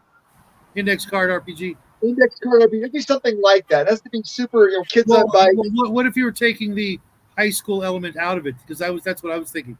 I wouldn't do high school. I would do it.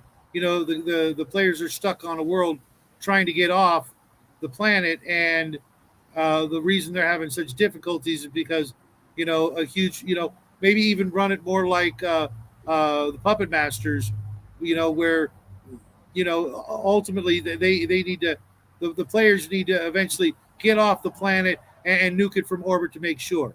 Absolutely, that was what I was kind of hoping it would have, that turn like the Crazies, right? Like where the army comes in, completely surrounds the town, white Tyvek suits, big old anteater style gas masks, concertina wire all the way around the town, and then a Moab bomb.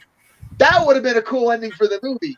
That I would have had that whole sort of Rogue One where they're like hugging each other right when the bomb hits. They all just get turned to ash. Everybody gives a standing ovation. USA, USA, USA. Connell? What was the question? You know what, Al? I think that the problem, I will say this with Al, for the faculty working better in college setting, is I think that all the professors, or at least a good 90% of them, are already inhabited by space aliens, and they're already brainwashing the youth to act as one in this weird utopia, which is why we have this problem with RPGs nowadays. I would run this. I would do a little bit differently how I'd run this. I wouldn't use 5th edition. I wouldn't use the systems I'm comfortable with. but I still would want to keep it in a modern era. So I am thinking. What am I thinking?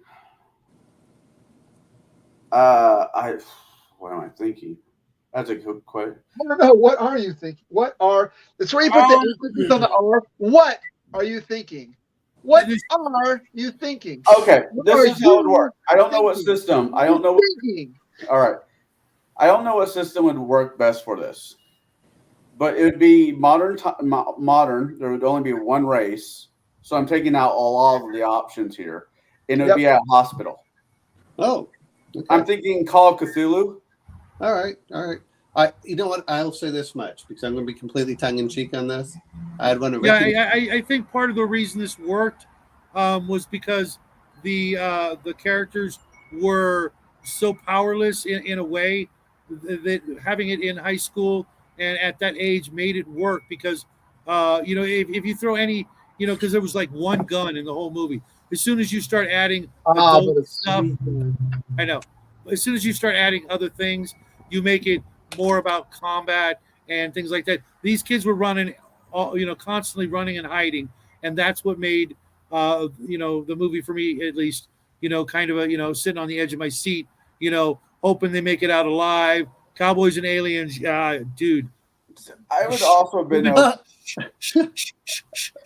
the game I'm running for Table Breakers. No, I'm laughing because he said Deadlands, aliens invade Little House on the Prairie. I'm like, it's called Cowboys and Aliens. Yeah, because I'm doing that, but not quite like this. Something a little different. But the players being, almost powerless. Call of Cthulhu would be, a no-brainer. Because you're dealing with numbers, and it doesn't matter how many guns you have. You've literally got to, cut the head off the serpent to solve and survive and make it out. Otherwise, it's just Invasion of the Body Snatchers, where the next town and the next town and the next town are being taken. What about having it like a mystery? I mean, it had all the elements that if it would have been longer, maybe less character driven, it could have been something like a They Live type situation, where you have a resistance. And it'd be more of a cloak and dagger type. Twilight 2000, maybe? You know what? For me, I would do something a little bit different for this. Is I would run it as if it was the Cypher system, and I would do it with Rick and Morty.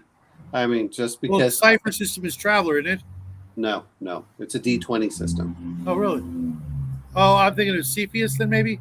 Yeah, maybe that's what they're referring to. No, it wouldn't use the D20 system at all. The Cypher system is actually pretty easy to do a lot of different stuff. When I was playing it, it's very flexible. I can't say anything only bad about the system, but it just doesn't gel with me. That's the only thing. But I do like. I mean, there are some elements, but for something really fast to do a 2-hour horror movie, and to be honest, I would just do it tongue in cheek all the way. That's part of it. I think a game like this, I mean, if you did the mystery aspect of it, you could make it more than a one-shot. But unless you do it, okay, the invasion started 10 years ago. Us and a small group of survivors have gathered up. No. I could see doing it very much like the players are the first people to know. I think that gives a lot of gravitas to it. They're stuck with the responsibility of they're the only ones. They've got to spread the info. Kind of like They Live. They've got to be the head of the resistance until somebody else takes over or they die or whatever. And then you play the game. It's funny that you bring up They Live because I was actually just thinking about putting a magic item or a sci-fi science item, which is in a pair of sunglasses. When you put on sunglasses, you can see who's infected and who's not. Mm-hmm. Or some other identifying feature. Whether it's the shit-eating grin, everybody's happy now. Kind of like paranoia or something. Or having the bug, just it's a perception check or some kind of check where you see the bug or whatever it is moving across underneath the skin on the face. Wait, you have checks in your game? That's fake role playing. You know what? according to a person that we all know and love, I'm just a human dice roller, so it doesn't really matter. Yeah. But A psych ward would be Connell, interesting. Connell, What? Connell, that means you have arrived. I actually need to buy more dice. But no, when it comes to this movie, it was a great pick. Thank you, Mark. This movie was interesting. It was an My interesting dice movie. Yeah, I don't. This movie for RPG could done a couple different ways. I think Cthulhu, boys on whatever, kids on bikes, but I like the paranoia element. I mean, even if you don't play it as a game, but imagine the kids having to survive past the one shot, and they have to act like they're infected. Just oh God. walk around with a blank stare and be happy, and kind of like I play more of a survival game, like almost like a zombie game, right? They have to survive from Right. day to day. Oh yeah. Act Right. like It they're- has to be a game where the players don't become, superheroically powerful. They have to be, I hate to say it, but weak, against the numbers. It shouldn't be about combat. So we're gonna play this game, and before you sit down, I want everybody here to take a couple of Xanax and a glass of wine. You get nice and buzzed. You got that wool blanket over your brain feeling good. Now we're gonna play. No, man, I want them to be scared. Glass of wine. I want them to be invested and scared, and thinking on their feet and coming up with, that's what's great about these movies is the quick thinking that you see the play or the character, I should say, in a movie like this, where they have to think on their feet and do something really, really awesome. Come up with a solution on the fly to get the hell out of there, or a maneuver or something to get away from being grabbed by the mob, or like in the scene where what was the character's name? It was in the bus and being chased, and he had to jump through the roof. I was like, I didn't think of that. Thinking of going through the hatch in the roof. Not all buses have those. Okay. I did. Yeah, he's a Walmart Rudy.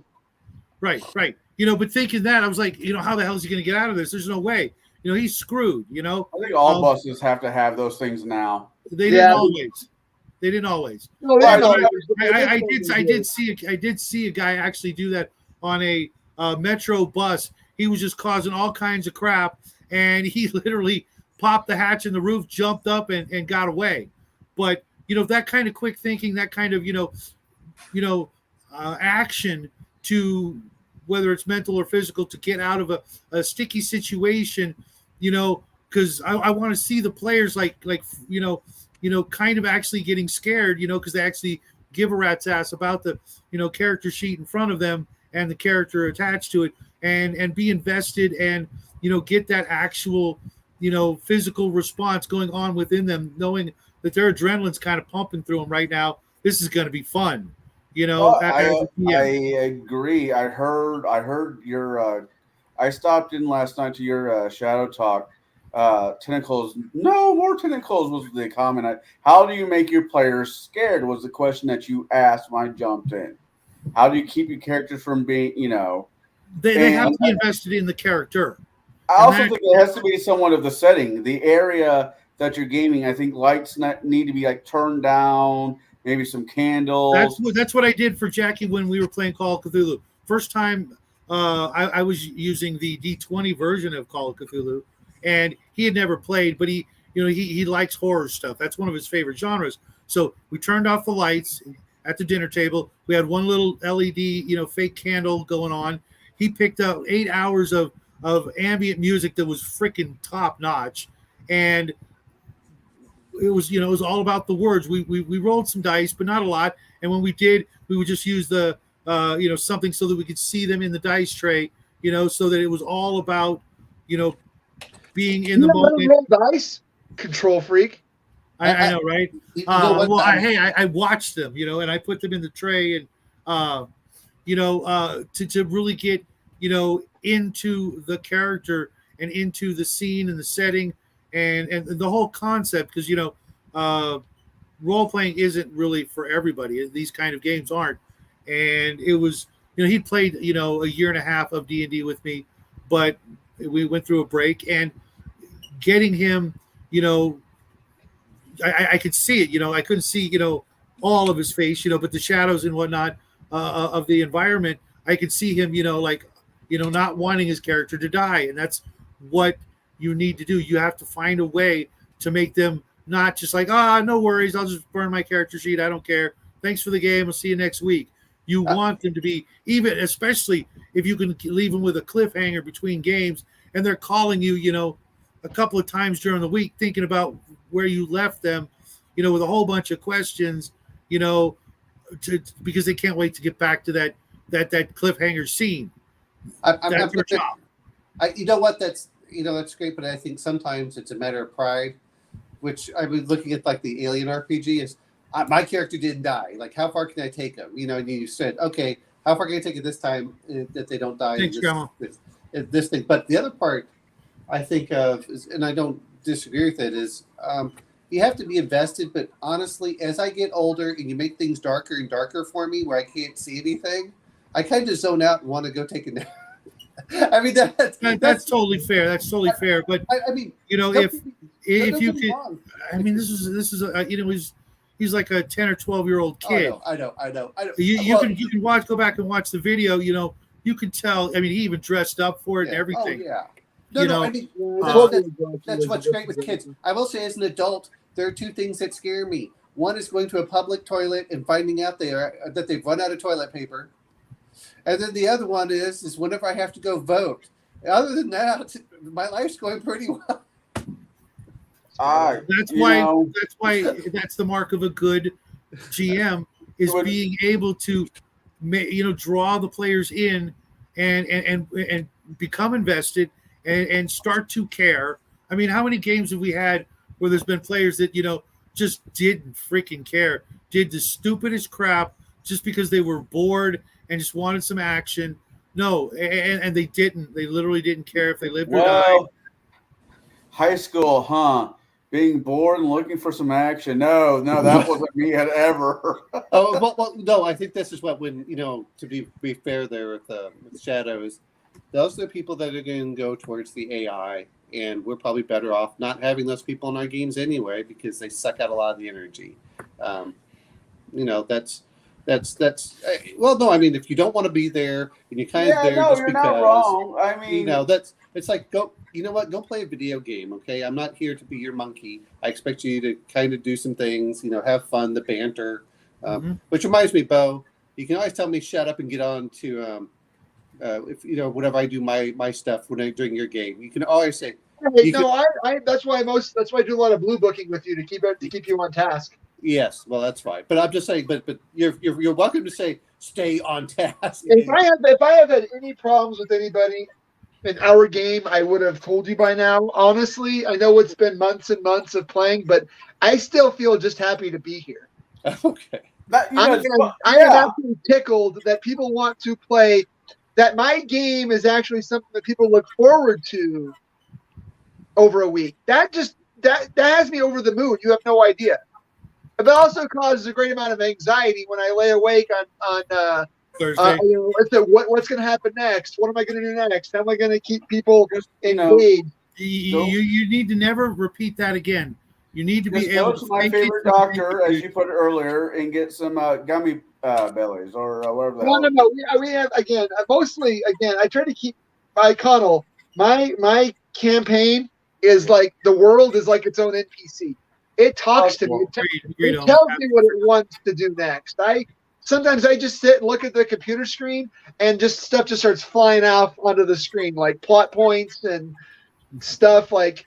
And then when I want inspiration, I'll go there's a Google page called Invicta that's got a bunch of Roman stuff on it. I'll listen to one of his videos and then a whole And I will say this much: I know that pretty much only two of us have pretty much played with Bo here. He does a great job. for DMing and getting into the voices as he goes through, and it makes it fun. And his character's either likable or not, and he does a really good job. I hate some of the Poor Shadows had to deal with me as a DM at least once. No one should ever have to put up with that. Your I words, would do at your table. you need to practice on certain things, but Just play. Run me a game that's not 5e, and I'll play with you. I wish I could say the same thing. I don't have a choice. Yeah, that's all right. This coming, and when it's my turn on Table Breakers, let me get this out real quick plug. We will be running 5th edition. I know, I'm sorry, but we're going to continue on with the group that we started with as the. It's impossible. My character committed suicide. Hey, I'm talking. I'll put you in timeout like I do your kid. Hold on.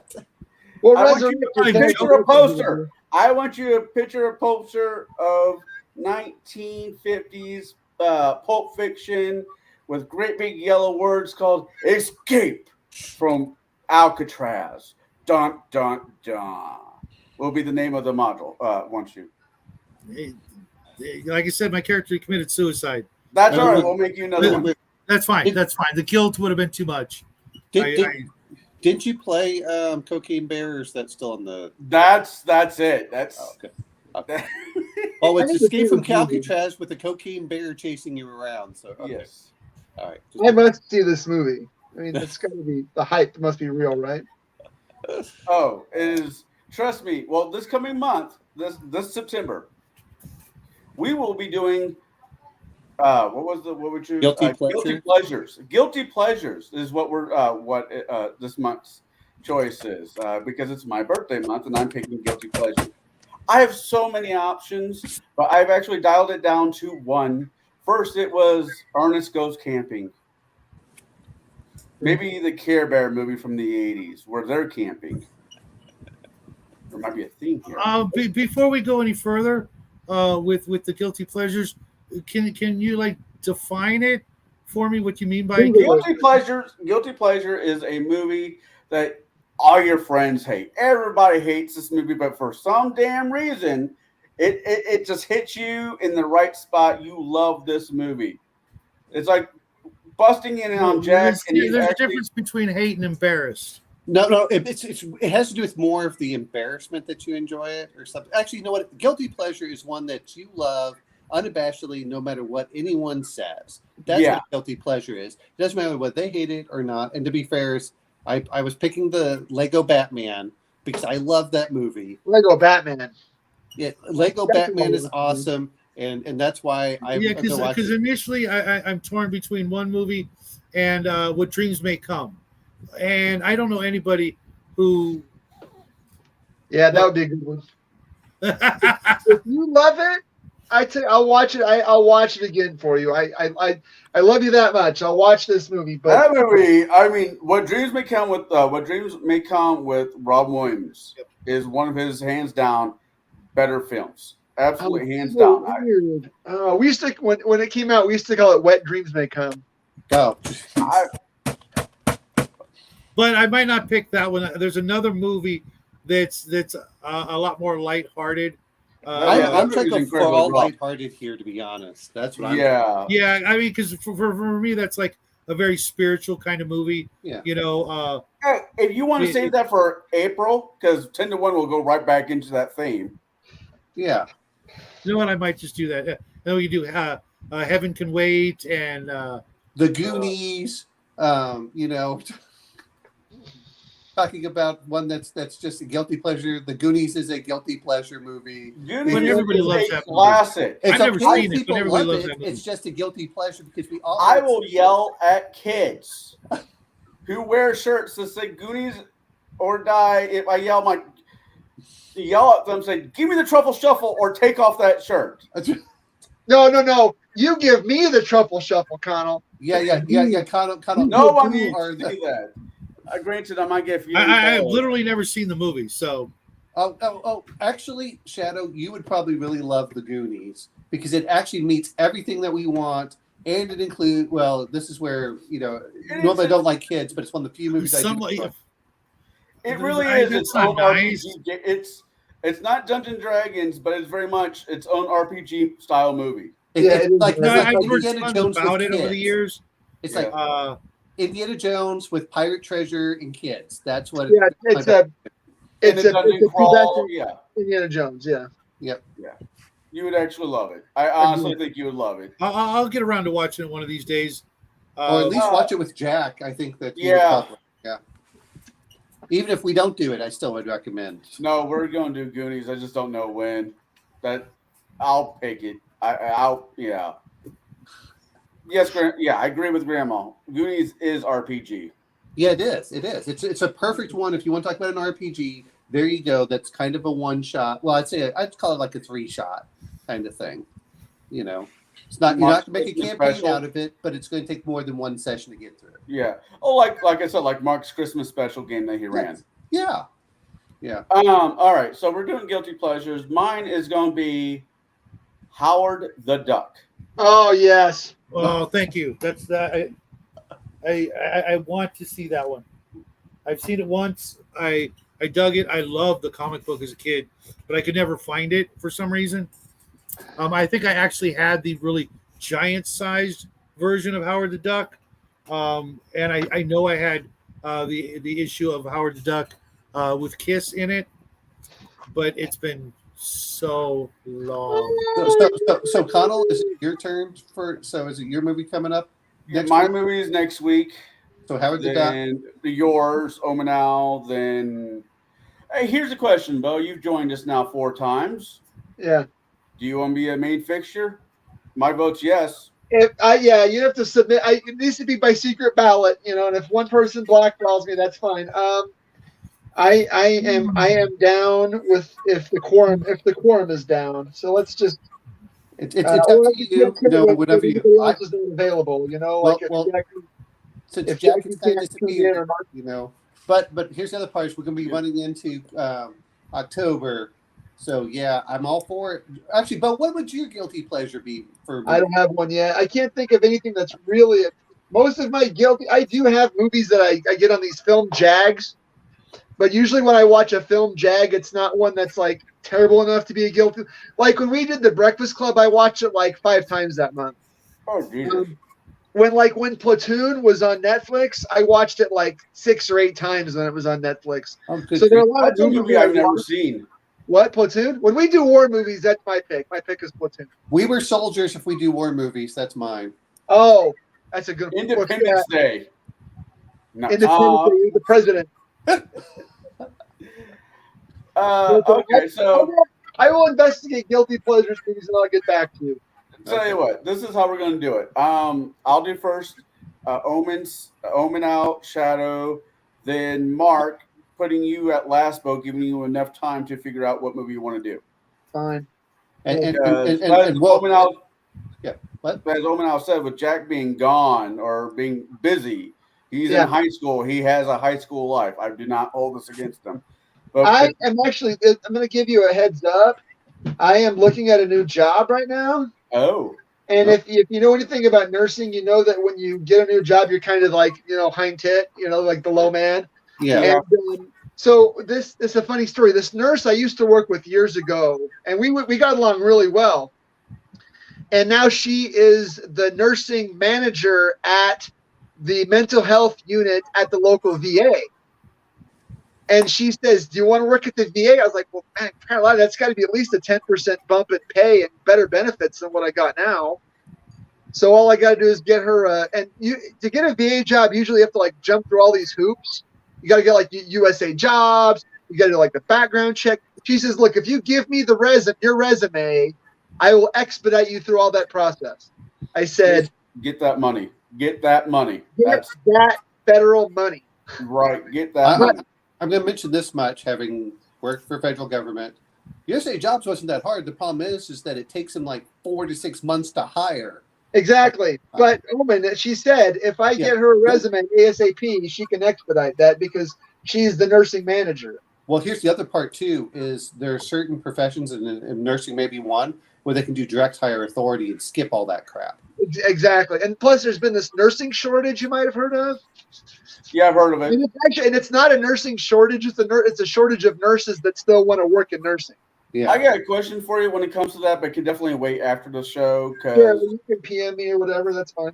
I kind of curious on how that floodgate opens and closes, like if it does like it does with doctors or not. Well, So mine's going to be Howard the Duck. Bo, any idea? no, he's thinking. He's Wait, thinking. wait. We've done so many movies that I would consider. Again, I want a movie that's like so bad it's good. I want a so bad it's good movie. Not like Battle Wizards? Did yeah. you watch Battle Wizards? I did not watch Battle You Wizard. need to go watch Battle Wizards just to see how bad a movie can get while it's still hilarious and fun. Any movie that Jack picks. That's not true. You know better than that. No, there were Which couple Which of movie? Which movie are you going to defend?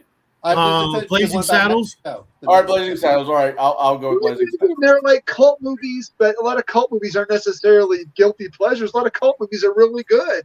Mhm. But yeah, I mean, Howard the Duck is like that's the chef's kiss. I'm gonna get something like that. I'll get back to you. I'm gonna Yeah, because mine, I know mine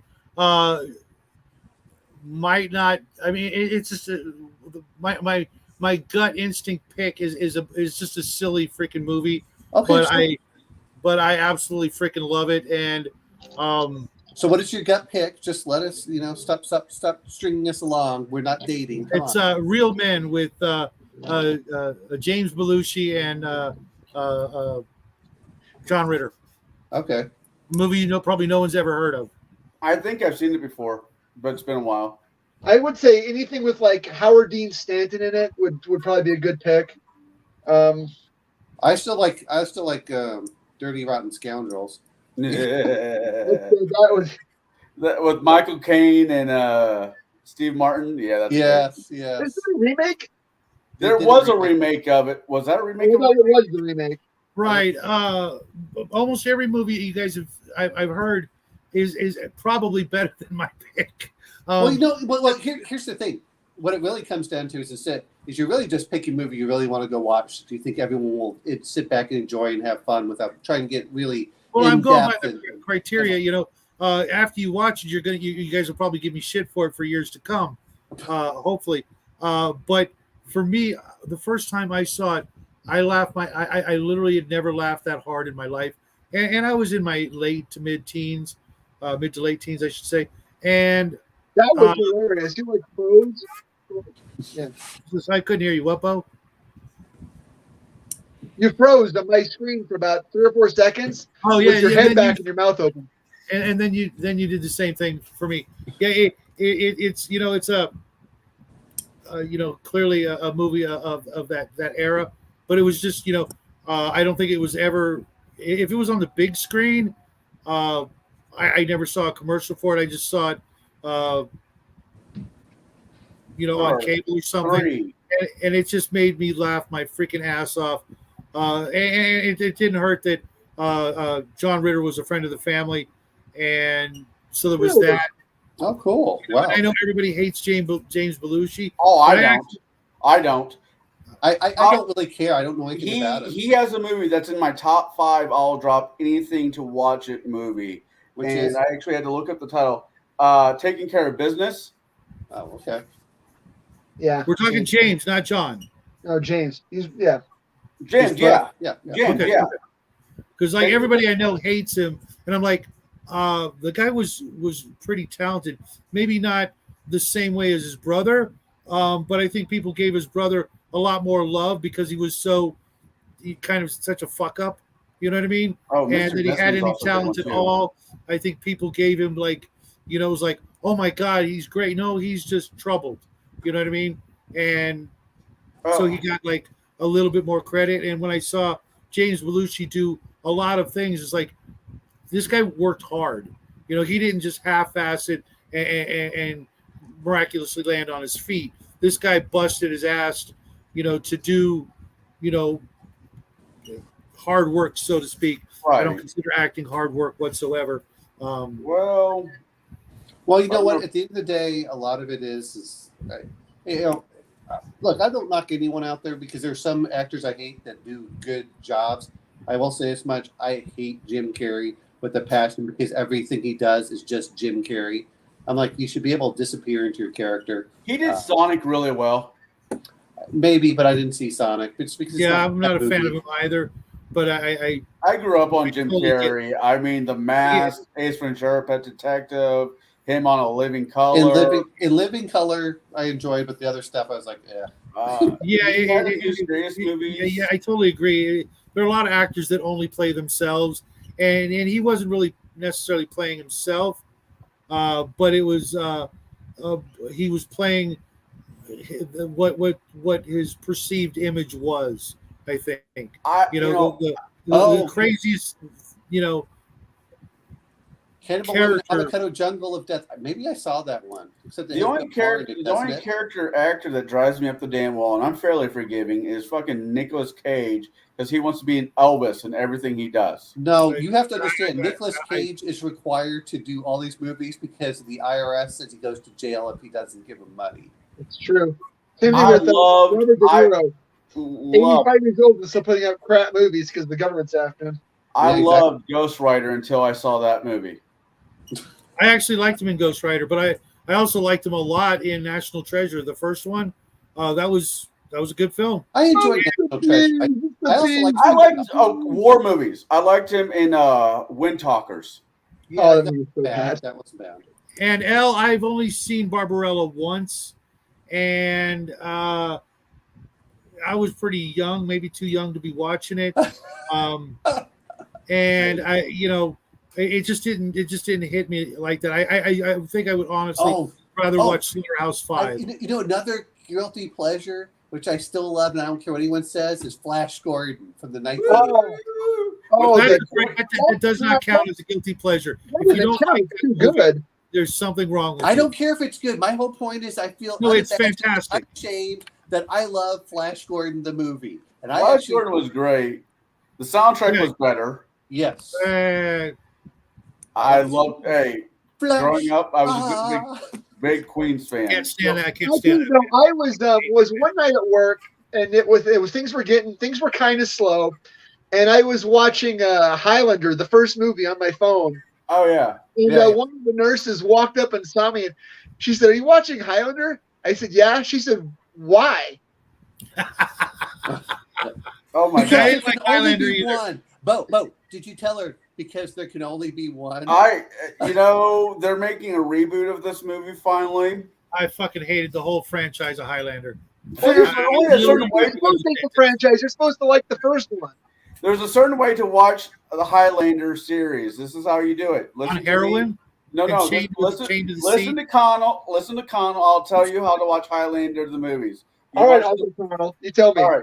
You watch the first one. You skip the second one. You skip the third one. You watch the TV series. You watch Endgames. You're done. I'd literally rather go to the dentist. It's probably good for you, but that's how you watch. That is how you successfully watch the Highlander series. First movie, skip the next two, watch the TV. The only one I series. liked was number 2. Oh. Wow. There's your guilty pleasure. There's your guilty pleasure. No, I like you guys too much to do that. No, Michael Ironsides, again, he's like Michael Dean Stanton. Anything that he is in is automatically cult status. Well, I mean, you mean like Zardoz? Big cast. With I never saw that one. So Michael Ironsides was in Zardoz? No. I mean Zardoz and our favorite, Sean Connery. It's Sean Connery's great, but you know what, Zardoz. I've yet to been able to find that movie anywhere to watch. Yeah, I don't think it's stiff. They'll go sail on the high seas to find it, probably. Yeah, no. The second Highlander had a great line of actors. The second movie had a great cast. It did not have great writers.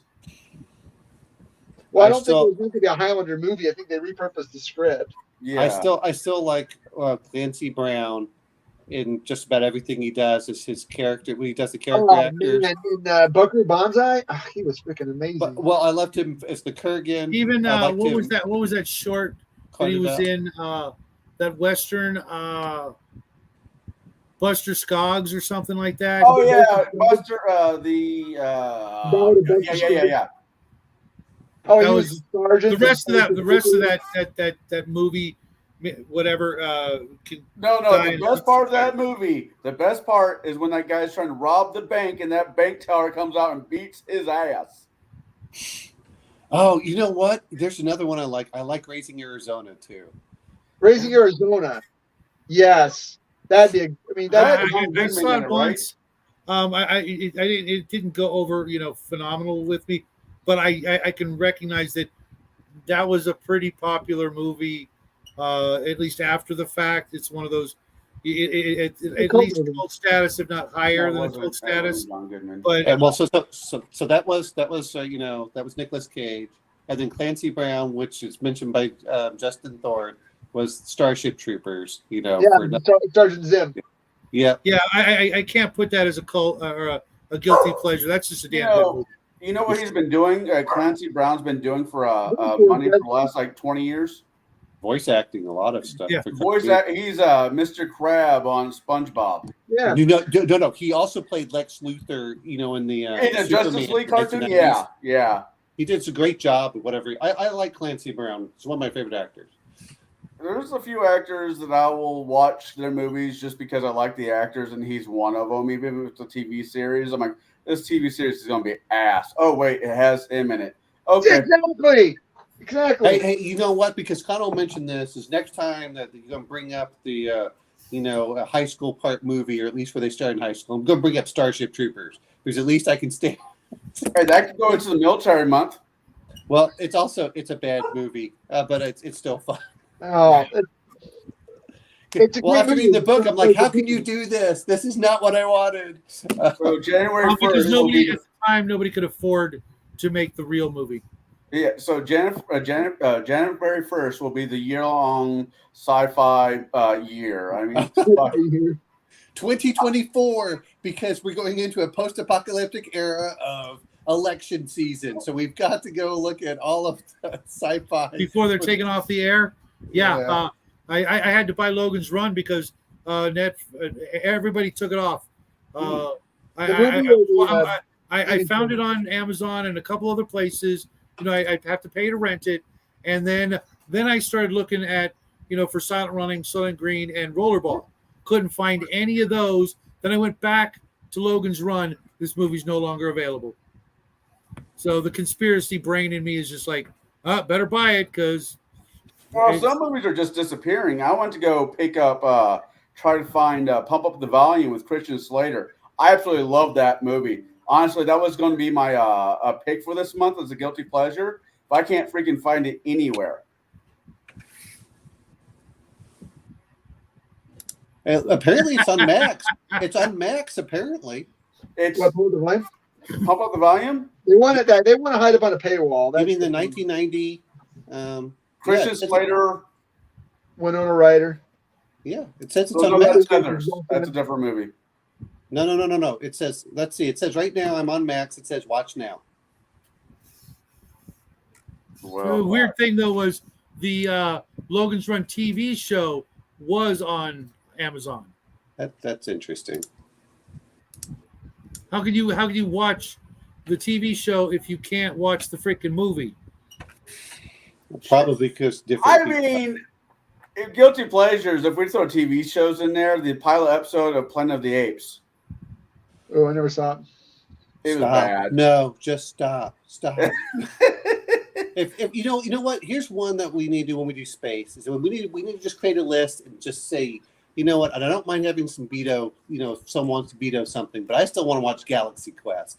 I'm not saying no to that one. Galaxy Quest.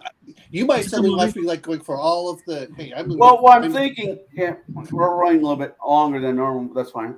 What I'm thinking is we'll do guilty pleasures this month. We'll do October movies next month.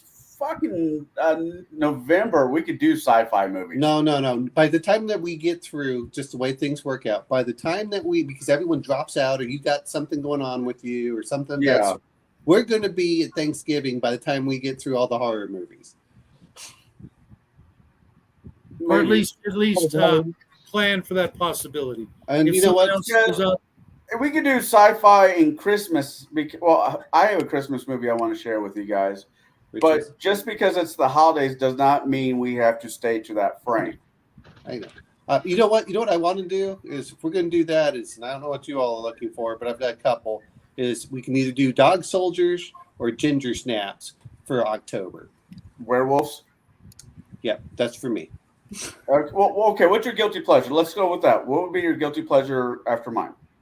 Well, mine's Lego Batman. Remember? Lego Batman, Shadow. You have Real Men with Jim Belushi and Ritter. John Ritter. John Ritter, which is awesome. Bo, we're going to stick with your opinion, what you want to do on the back end, so don't worry about right now. We'll get Mark's answers the next time we talk to Mark. But then we'll do October. Well, each month we'll just do as it works out. Yeah. But I'm just saying I'll probably do whichever one you guys want to do. It's either going to be dog soldiers or ginger snaps. I'm fine with that. Halloween, I'm still figuring it out. I got a few I might want to. I really like Halloween. Hey, what was Justin, that? Justin, stop that. What was that? Prophecy with Christopher Walken. What's the opposite that's of Christopher Walken? Christopher Reeves. Christopher Reeve. Okay. Oh, jeez. I made that joke. It's like the guy from The Price is Right, Bob Barker. He died at 99, which is a blessing because he was only he didn't go over 100. He was the closest you could go without going over. Yeah. He just had a handicap of what is that, 25 or something? 27. Won a showcase showdown.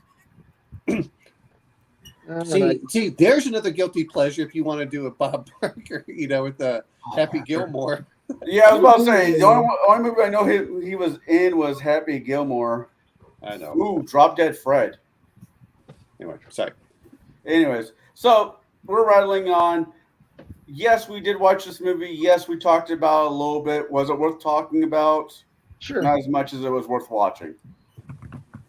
In my opinion, I think the movie was just it is what it is. It's a forgettable movie, but if you're kind of looking for something that has that teenage, It was pretty good. I'm with Bo. Bo and I are kind of in the map.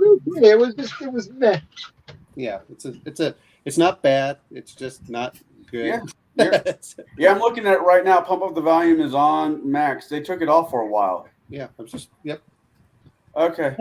Well, I'll. you gotta check every month is the problem because they always rotate these movies out. Yeah. All right, I gotta go, guys. All right, see you later. Right. Bo. Take care, Bo. Everybody who's still out there, all That's 7 it. people are still watching. Thank you for joining us. Next week we'll be doing Howard the Duck, which will be a quacking good time. That's horrible. You got to bill me because you did it because that's so bad. Where's my quackers? Anyways, that all being said and puns included, thank you to everybody in chat that showed up. Elle, always a pleasure. Justin, Grandma, Raven. My buddy Chris was in the chat earlier today. I don't know if he still is. Thank you, everybody, for Jack Frost the Killer Snowman. That could be a Christmas movie.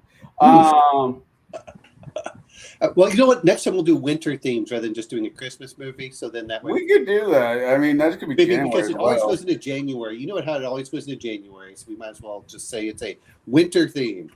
Right. Because last time we finished it up, our Christmas movies were finished up right around February. Yeah, well, it is what it is. None of us are getting paid for this. I know. Shadow, what do you got going on? Well, right after this show and I eat some dinner and stuff, Owen and I are going to be doing a one-on-one about Dark Sun. Dark Sun. Yeah, I was going to. Wait, Dark Sun. That's the RPG that looks like it is the RPG of heavy metal. Yeah, pretty much. Mm, It's like heavy metal meets Mad Max meets Conan. I want to play that game. See, and this is where Shadow and I are differing in between the two because he doesn't. I know it's a dark game. I realize it's a dark game. Yeah, it's here's the thing. I have a problem with well, a lot of things, but I'm not into like what's in essence, the